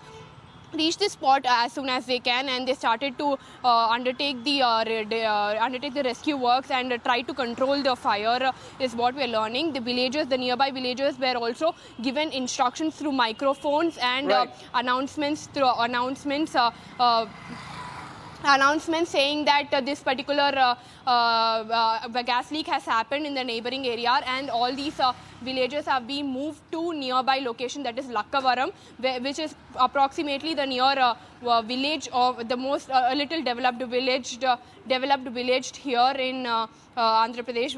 All the villagers have been evacuated there, and in a community hall setup has been made for all these villagers for them to reside there until and unless this particular situation, the gas leak situation, can be brought under control. But what we are also learning is that the authority will soon give an official statement about the number of casualties as well. There is no number of casualties being reported until now. Thank you very much, Aishwarya, for getting us the latest details. We'll be tracking this very closely. Now, the Congress party is up in arms over a water contamination crisis, alleging that a poorly executed low-cost sewage pipeline project has led to a surge in waterborne diseases. With 152 patients admitted, 108 suspected cases and 50 active cases, they're pointing fingers at the authorities for compromising, I beg your pardon, public health in the state. The party claims that the project, which should have cost several crores, was carried out cheaply, and despite warning signs, no timely preventive measures were basically taken. They're also questioning the lack of data on patients seeking treatment at private hospitals, as official figures only capture government hospital admissions. On your screens, images that have come in from multiple cities, starting from Indore, where the first report came in of water contamination leading to death of several people, including a 6-month-old infant. That was from Indore. Now in Gandhinagar, multiple cases of typhoid essentially being reported, with several children being admitted in various hospitals. We're also going to go across to our reporters on the ground. In fact, Swarali is going to report from Gandhinagar, and Bengaluru too has reported there have been reports of water contamination taking place in Bengaluru, where you can see now residents clearly pointing out that how water which has been supplied by the municipal corporation is contaminated in nature, risking the life of several people. Let me go across to my colleague Swarali, who is joining us on this broadcast. Swarali, you're in Gandhinagar. Why don't you just move around, tell us what's really happening in the area and how people are basically complaining about the current situation? Yes, according to the recent information we have gathered, 152 people are admitted in the civil hospital of Gandhinagar. On the other hand, 108 are clinically suspected, 50 are positive cases, and 2 deaths have occurred. And the authorities are, on one hand, are claiming that these deaths are not related to the typhoid upsurge which has happened in the state capital. But on the other hand, Congress leaders and the family members of deceased are claiming that these deaths are definitely related to typhoid itself. Right now, I am standing in Sector 24, Ward number 3 of Gandhinagar, wherein several cases of typhoid are rising. And now we are going to talk with the parents and family members of who are affected on ground. Didi, आप बताइए, इसका case typhoid positive है, क्या दिक्कतें हो रही हैं सरकार से, क्या आपको फैसिलिटीज मिल पा रही है और ये तकलीफ कब से शुरू हुई? ये अभी 3-4 दिनों से इसकी तकलीफें स्टार्ट हुई है। इसको बुखार आ रहा है, कांस्टेंट कुछ भी खा रही है तो फिर इसको वॉमिटिंग हो जा रही है। थोड़ी देर बाद हम दवाई देते हैं तो उसको आराम रहता है एंड देन फिर वापस उसको बुखार आ जाता है। इसका टाइफाइड पॉजिटिव आया है तो हम चाहते हैं कि पानी का सही मतलब पॉपुलेशन रहे, क्योंकि जो भी हमारा पानी आ रहा है वो ख़राब आ रहा है। हम आरओ भी यूज़ कर रहे हैं तो उसमें भी पानी अभी फ़िलहाल ख़राब ही आ रहा है, तो जिसकी वजह से बच्चे तो सर्वाइव कर ही रहे, बड़े भी सर्वाइव कर रहे हैं। बड़े तो कुछ भी करके मतलब इस चीज़ों से कोऑपरेट कर सकते हैं, पर बच्चे तो नहीं सहन कर सकते। इम्यूनिटी बच्चों की बहुत लो होती है, इस लिहाज से बोल रही हैं। यस, क्या नाम है इसका? इसका नाम वेदांशी है। आपका? भूमिका। अच्छा, आप और कब से ये पानी की प्रॉब्लम हो रही है? ये अभी 10 दिनों से तो हो ही रही है, पर 3-4 दिनों से ज़्यादा इफेक्ट हो रहा है। पहले 10 दिनों से तो हो ही रहा था ज़्यादातर। ये बात करेगी हमसे? हाँ, आप कर सकती हैं। क्या तकलीफ हो रही है आपको? तुझे क्या हुआ? She is not even in a state to talk. There are also other patients over here. Sir, हम जब आए हम देख रहे थे आपको बहुत तकलीफ हो रही थी। आप हमें बताइए कि इस इलाके में कितने केसेस हैं, एक अंदाज़ा आपको, और आपको क्या तकलीफ हो रही है? मेरे को कल रात से मेरे को भी तकलीफ हुई है। कल रात से मेरे को दस्त लगी और वॉमिट हो रही है। मैं दवाई लाया, सब कुछ किया, लेकिन अभी भी मुझे कोई आराम नहीं है। अभी भी were deployed at the site to maintain law and order, and vehicles were diverted to avoid traffic congestion. Manipur police have apprehended the second accused involved in the incident of snatching money and valuables from a couple on 1st of January. The first accused had already been arrested and remanded to jail, while the second was apprehended following a police encounter. A cotton-laden truck overturned in Dekera in Bundi district of Rajasthan, resulting in multiple casualties and injuries. Lok Sabha Speaker Om Birla later visited the hospital to inquire about the condition of the injured.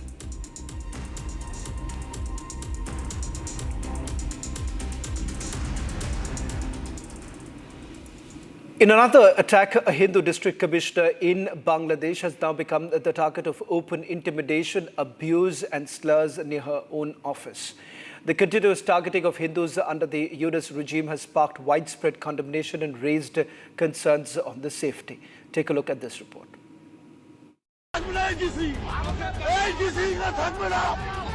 A disturbing incident from Bangladesh's Kurigram 3 constituency, where Hindu district commissioner was subjected to communal harassment, not on the streets but inside a government office. District Commissioner Annapurna Devnath, a Hindu officer, became the target of a mob after the nomination of a Jamaat candidate was cancelled. Supporters of the Jamaat-nominated candidate, Barrister Salehi, stormed the DC office premises, hurling slurs and abusive language at the district commissioner. She was labelled an ISKCON member, a stooge of India and an agent of the Awami League. Protesters openly demanded her resignation, issuing threats that she would be removed forcibly if she did not step down. This incident fits a larger and a worrying pattern. Under the Yunus-backed regime, Hindus in Bangladesh have repeatedly found themselves singled out and intimidated. This is just another incident showing repeated targeting of Hindus and minorities under the Yunus regime in Bangladesh. And comes just weeks after Deepu Chandradas was lynched by a mob in Bangladesh's Mymensingh city, an incident that has sparked widespread outrage. India's External Affairs Ministry recently has expressed grave concern over unremitting hostilities against minorities in Bangladesh and keeps a close eye on the developments. Bureau Report, Republic TV.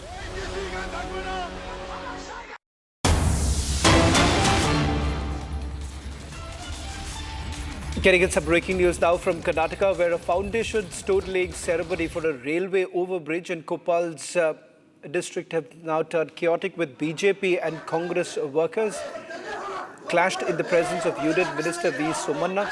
The dispute, in fact, began when Congress leaders objected to the absence of District In-Charge Minister Shivraj Tangaderi and MP Rajashekhar Hitnal's names from the event banners. As V. Somanna arrived, heated arguments broke out and some Congress workers allegedly tried to surround him with chairs thrown near the stage. In fact, Congress leaders have accused the organizers of protocol violation, while Somanna urged workers not to create disturbances, referring to Congress supporters as those who have been angered. Now, despite the protest, Somanna performed the ritual ceremony and left the venue, and the overbridge is expected to improve access to Ajnari and Beta. In fact, we'll also try and go across to another breaking news now coming in. This is with regards to the decision that has been taken by the Supreme Court. In fact, the Supreme Court earlier today denied bail to Omar Khalid as well as Sharjeel Imam, who were accused for offences under the Unlawful Activities Prevention Act in connection with the 2030 Delhi riots larger conspiracy case. Now, the court ruled that material on record discloses a prima facie case against Omar Khalid and Sharjeel Imam. And the court also said that the delay in the trial can serve as a trigger for a judicial scrutiny, even in cases involving offences under the UAPA, like the present one. In fact, multiple images that we are essentially going to show you right now leads up to the riot case. And how exactly is Omar Khalid and Sharjeel Imam essentially involved in this? As per the investigation that was carried out, it seems that the 2019 protests that took place were essentially conspired inside JNU, and thereafter the plan was to make it disruptive in nature, targeting the government. Largely, it's the globally backed regime change was one of the primary objective of the multiple protests that have taken place, something that the court has taken cognizance of. In fact, earlier today, while rejecting the bail of Omar Khalid as well as Sharjeel Imam, the court essentially observed that their case has to be seen on a different footing. So both of them will still remain in jail. As far as others who have there have been bail that has been granted to others. Now, that's a story that we are going to track very closely. But up first, we are also getting in some more breaking news now coming in from Daman. We will shift focus once again. In fact, these are the latest shots now coming in from Daman, where we're given to understand that a fire has broken out. As you can see right now, with the fire brigade officials present there trying to douse the fire. We're waiting for some information to come in about what really has happened on the ground. This is just the breaking news now coming in, and we're trying to get you more details. In terms of the numbers of casualty, that is not known. It's a fire that has broke out in a company area. It seems to be a warehouse, a packaging company, where 710 fire engines have now been sent to the spot. So far, there is no clarity as to whether at all there is any casualty, but as you can see, the fire which broke out a short while back, in fact, involves two packaging companies, and the blaze, in fact, the fire broke out a few hours ago, but it still continues to rage on right now. More details now emerging with regards to those who were present there. We'll try and see if we can go across to our reporters on the ground to get us the latest details. This is from Dabel in Daman, where the fire broke out. So far, there is no word about any casualties, but it seems to packaging companies where we're given to understand that the fire broke out. It broke out earlier today. In fact, it continues to rage on as we see with the details coming in. 18 firefighters are present at the spot and they're trying to control the fire. It seems that it has spread quite fast, and with the fire breaking out in the packaging industry, it seems there were inflammable materials that were present there, leading to the challenges right now to control the fire as the fire billows out from the packaging company, where it seems the warehouse that caught fire. What is the reason for the fire is not known at this point in time. In fact, this happened earlier today in the afternoon when the fire broke out. There's been a massive chaos at the very place, but it seems that there were workers who were present there when the fire broke out. But as of now, there is absolutely no word really coming in from fire brigade officials with regards to whether at all there have been any casualties. Let me also bring in my colleague Niranjan, who's getting us the latest details. Niranjan, any word as far as casualties are concerned? Shawan, absolutely no word on the casualties, but I can tell you that this is a breaking news picture that came in. This is a very big fire. 18 firefighters are trying to control the flames here. This is the first video input that came in from Dabil in Daman. And 18 firefighters are, as we speak, trying to control the blaze. So this picture is from a few minutes ago. These are latest pictures. And this was a fire that broke out in two packaging companies this afternoon. And it raged on for hours. It's not completely doused yet as we speak, and efforts are on to control the fire. In fact, as we speak, we're also trying to get our teams in Daman on the line with us right now to get more to get the live input from there. As of now, there are no casualties. There are no reports of any casualties or anybody who's been taken to the hospital. But a significant loss in terms of property, etc., given the scale of this fire that has broken out. This is in two companies. The company itself is called Ace Packaging. Ace Packaging, we understand, makes food-grade packaging containers. So this fire was in this company, which is located in Dabil, Daman. This is in Dadra Nagar Haveli, and we should be able to get more inputs. But the scale of the fire showing that the entire unit perhaps has been gutted as we speak. Some more pictures came in showing how last ditch attempts were made to try and at least clear the storage areas and take out all the material that was packed and kept there as part of the manufacturing process. But we don't have an update on the ground. That's the latest update, Shawan, that firefighting continues. It broke out this afternoon. Back to you for now. Niranjan, I'll just request you to stay on with me as I'm going to just take our viewers through some of the details that have emerged so far. In terms of casualties, as my colleague Niranjan was pointing out, there is absolutely no word really coming in from the fire brigade officials. But from the preliminary report that has come in, it appears that there have been workers who were present there when the fire broke out. And in fact, this happened earlier today, and the fire continues to rage on, and that in itself is an indication of the scale of fire that we are really looking at right now in Daman. Let me also bring in my colleague Swarali, who is joining us on this broadcast. Swarali, have you been able to pick up any further information?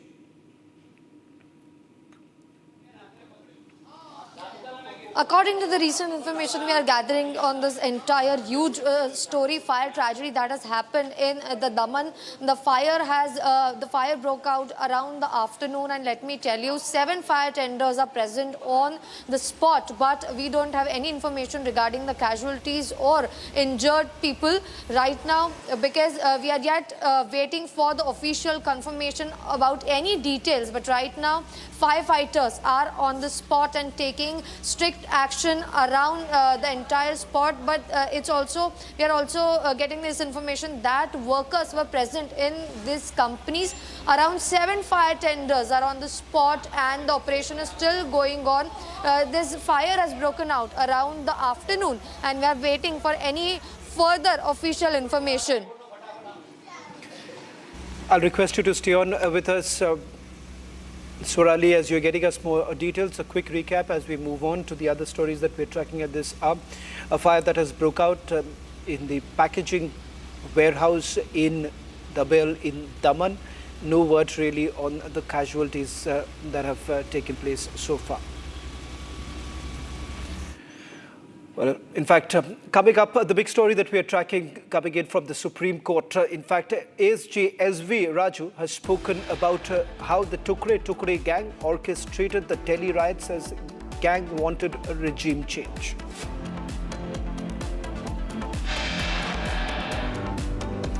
Victim families question bail to 5 other accused, demand Umar Khalid and Sharjeel should be hanged.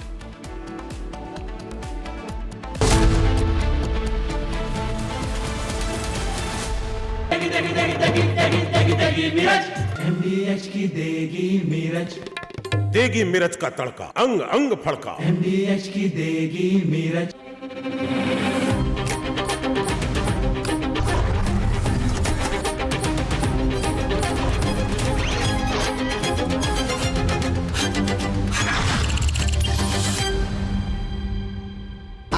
Pure सूजी pasta उबालो मिलाओ और खाओ 8 minute में तैयार। क्या taste है सबका राजा art मसाला।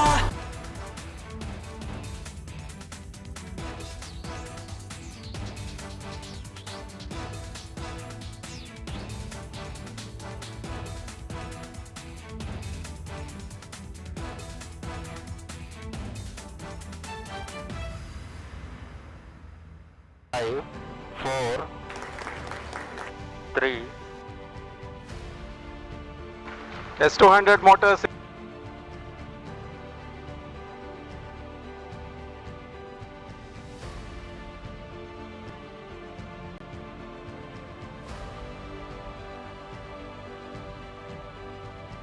Plus 20 seconds. Lift off normal.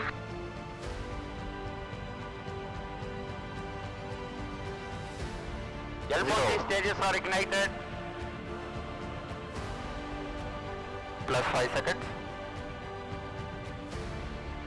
Plus 20 seconds. First stage performance normal.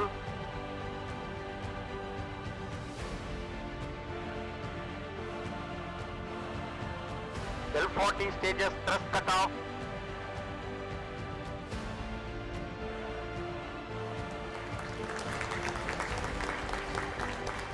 Plus 5 seconds. Auto tracking. PT driver tracking. PSLV 661 का सफलतापूर्ण उत्थापन पतन प्रमोचन मंच से अपने उद्दिष्ट कक्षा की ओर अपना सफर जारी कर चुका है। Performance normal. There's a magnificent 2, 1, 0. All L40 engines generating nominal thrust. S139 motor ignited. First stage performance normal.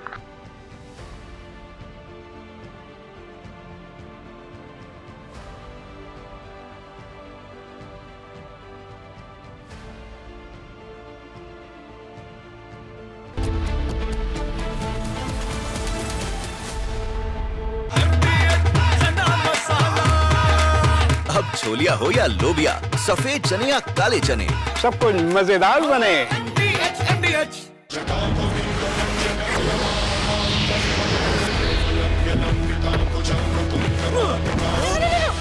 मेरी चिमनी टूट जाएगी। What are you doing? रानी, इस घर में कुछ है जो टूटता नहीं। ये पिलर कभी नहीं टूटेगा। रुंगटा स्टील TMT से बना।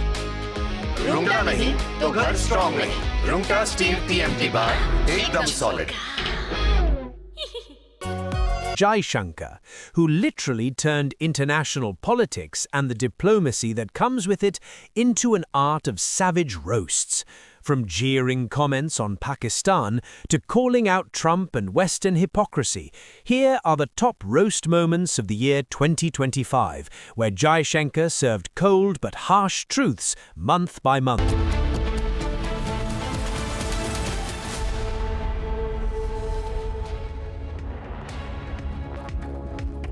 Welcome back, friends. With so much of evidence screaming from the charge sheets of Delhi police, the Supreme Court has ruled that national interest is supreme, keeping Umar Khalid and Sharjeel Imam behind bars till trial happens. All that and more. Let's begin with the headlines.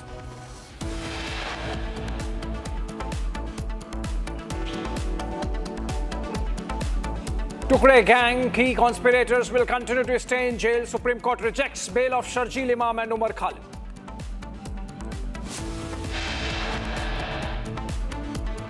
Supreme Court makes strong observations, rules that Imam and Khalid are on a different footing than other accused.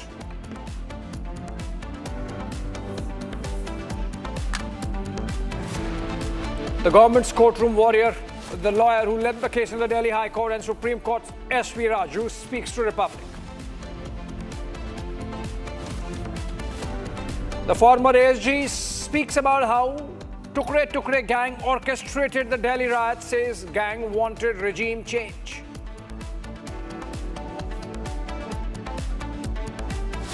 हम कहना चाहेंगे 2 लोगों को जो bell नहीं दी गई है उसके लिए सुप्रीम कोर्ट का शुक्रिया अदा करना चाहेंगे, लेकिन 5 लोगों को जो बेल दी गई है ये दुर्भाग्यपूर्ण है, बेल नहीं देनी चाहिए। इनको बेल देने का मतलब है कि हम सनातनियों को फांसी देने का काम किया जा रहा है, तो जो कि नहीं होना चाहिए। Victim families question bail to 5 other accused, demand Umar Khalid and Sharjeel should be hanged.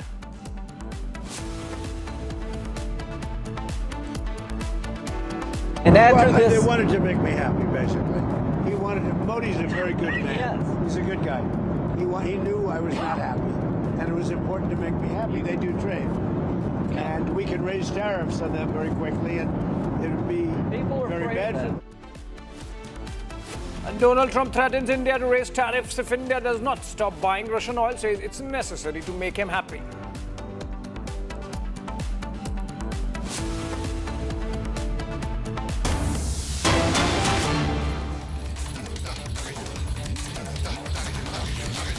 All right, we begin with a breaking coming in from Karnataka's Koppal, where clash erupted between BJP and Congress workers during foundation stone laying ceremony of a railway overbridge. This was at Koppal's Gangavati, and situation turned chaotic as the political party workers clashed in the presence of Union Minister V. Somanna. The dispute began when the Congress leaders objected to the absence of district in charge minister of Karnataka government, Shivraj Tangadagi, and MP Rajasekhar Hitnal. And their names were missing from the banners, which peeved the Congress workers. Remember, there is a Congress government in Karnataka, while this is a Ministry of Railways union government event was. As Somanna arrived, heated arguments broke out, and some Congress workers allegedly tried to surround him, and chairs were thrown. Police, of course, had to intervene. Let's try to understand what the latest situation. Going live to Abhishek in Bengaluru. Abhishek, has the situation been brought under control? And what's the latest you can share? Did the situation really go out of control in terms of the kind of violence that took place? It was a union government, central government event. Why did the state congressmen wanted their leaders to be there? Soon after the heated argument between Union Minister Somanna, who was present to inaugurate a project in Karnataka, it was the Minister Shivraj Tangadgi, the Minister of Kannada and Culture, and the MP demanded that their names have not been put on the banner despite it being a union government's program. They very clearly demanded that their names have to be mentioned because it was a union government's program, and they had to follow a protocol in which the names of the district in charge minister and the MP had to be considered. However, Somanna tried to ease up the situation by informing Shivraj Tangadgi and Hitnal, who were present there, to cool down a bit, because this might have done by the error of a human, and they would not be repeating this in any time soon. And also, it was mentioned that Somanna very clearly urged that the Congress people or the supporters of Congress shouldn't create a chaos because the names of the leaders aren't present. And also, he used the word patalam against the Congress karyakartas or the supporters of Congress, after which a fight broke out between the supporters of Congress and V. Somanna.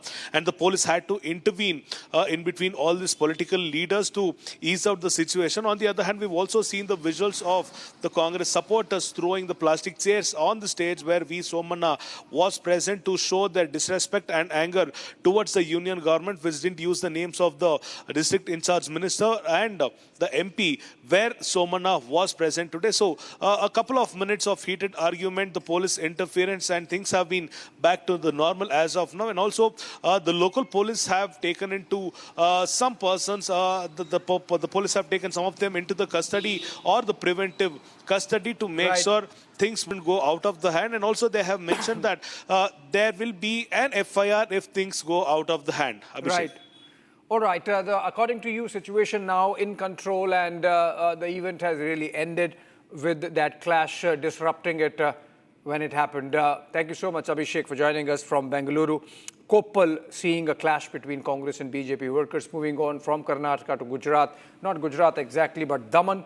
And in Daman, a massive fire broke out at two packaging companies or units in the industrial area there, reportedly due to a short circuit. It began in one corner of one building and is spread to the entire industrial complex of that unit, and then from the one to the next, which was immediately in its vicinity. 7 fire tenders present at this spot as we speak. This is in Dabhel industrial area of Daman, and firefighting operation is underway as we speak. If you look at the fire and the smoke, it seems like it's a plastic unit or of some material which creates a lot of smoke. Let's try to understand if there have been any casualties, etc. Given the kind of fire that we are seeing in the pictures. Swarali joins us over the phone from Ahmedabad. Swarali, what more can you share about this Daman fire? Hope no loss of life, even if lot of loss of property. Yes, according to the recent update we have received in, let me tell you, 18 firefighters are present on spot and the operation is still going on. The efforts to calm down the fire is still ongoing. This fire has broken out around afternoon in the Dabhel area of the companies around and two companies of Daman, and there's a huge loss of property, and right now we don't have any information about the casualties, but the firefighting operation is still going on. When this fire broke out, that there was a total chaos, because according to the information we are getting in, workers and people were present on site, but right now no information about the casualties. 18 firefighters are on spot and fighting with the fire to calm down, and post that we'll get any information what was the cause of this fire, which has caused a total chaos. But 18 fire tenders doing their task, totally trying to calm down the fire. It is to be seen what comes next into the investigation and what is the exact reason for this fire. Till now, we don't have any information regarding the casualties. We are waiting for the official information from the fire department. The fire broke out in the Daman, in the Dabhel area, the industrial area, in around two companies, packaging companies. We don't know about the exact information about which product packaging was done in these companies. But 18 firefighters on ground fighting the entire situation, trying to calm down fire which broke out and engulfed all these two companies entirely. All right, thank you so much for those details. Swarali coming in from Ahmedabad. All right, moving on. Army is modernizing its firepower with the indigenous 155 ramjet shell. IIT Madras researchers and munitions India Limited engineered this advanced weapon system. The projectile is an innovation completely indigenous to Indian engineers. Take a look at this video. The Indian Army is currently on the verge of a historic breakthrough that will make it the very first military force in the world to operationally deploy 155 ramjet-powered artillery shells, a technology that effectively turns a standard howitzer into a long-range supersonic missile launcher. Developed in a landmark collaboration between IIT Madras and Munitions India, kilometers safe from Indian guns. To hit them, you needed expensive rockets or airstrikes. The ramjet shell shatters this limitation by cheating the physics of flight. It is a breathing projectile. When fired from a gun like the K9 Vajra or Bofors, it starts like a normal shell, but once it hits supersonic speeds, an intake opens up, sucking in oxygen from the air to burn onboard fuel. This turns the shell into a self-propelled jet that accelerates mid-flight, allowing it to glide at Mach 2 speeds for double the distance of a normal round. The tactical nightmare this creates for India's adversaries is hard to overstate. In military terms, this destroys the concept of strategic depth for the enemy. If a Pakistani armored division is assembling 60 kilometers from the line of control, they are currently safe from Indian shelling. They can fuel up, plan, and rest without fear. But with the induction of ramjet shells, that safety evaporates instantly. Indian artillery and the ultra-modern M777 lightweight howitzer. This means the Indian Army does not need to spend billions on new launchers. It can simply ship these new crates of ammunition to existing units, and overnight, a standard artillery regiment is transformed into a long-range strategic strike force. This backward compatibility is a logistical masterstroke, allowing for rapid deployment across the entire border, from the deserts of Rajasthan to the mountains of Ladakh. The economic logic behind this development is just as powerful as the military one. In a prolonged conflict like the one we are seeing in Ukraine, armies run out of missiles very quickly because they are complex and cost millions of dollars each. You cannot use a BrahMos cruise missile to destroy a simple truck convoy. It is a waste of money. Ramjet shells bridge this gap. They offer the range and precision of a small missile, but at a cost closer to that of an artillery shell. This allows the Indian Army to use saturation fire on distant targets. Instead of firing one expensive missile and hoping it hits, they can fire a dozen ramjet shells covering a whole area with explosives. This capability to sustain heavy long-range bombardment is what breaks an enemy's will to fight. Furthermore, this technology is uniquely suited for India's specific geography. In the thin air of the high Himalayas, jet engines usually struggle, but ramjet projectiles actually perform exceptionally well because there is less air resistance or drag at high altitudes. Firing these shells from mountain peaks in Arunachal or Ladakh could theoretically extend their range even further than 70 kilometers, allowing Indian guns to target Chinese infrastructure deep behind the mountains that was previously thought to be out of reach. When paired with India's NAVIC satellite guidance, which these shells are expected to use for precision, the error margin drops to mere meters. India is not just building a better bullet, it is building a cost-effective, mass-producible sniper round for its heavy guns, proving that in the modern era, indigenous innovation is the most lethal weapon of all. All right, let's look at some of the stories in what's happening across the country through Bharat in 1 minute.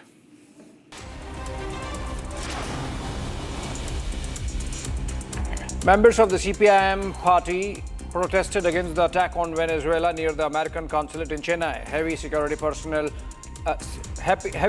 was deployed in the area as a precautionary measure.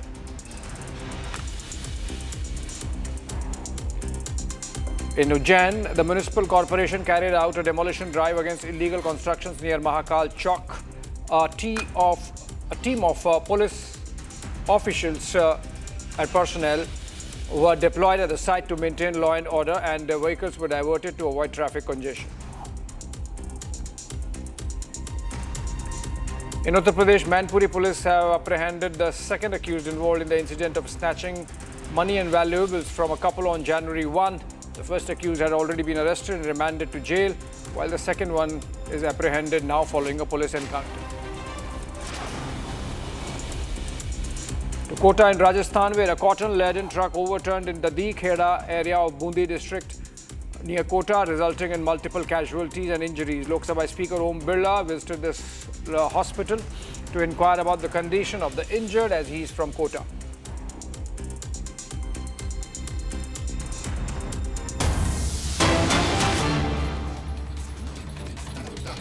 All right, moving on to a breaking news. A road accident from Delhi-Mumbai expressway being reported.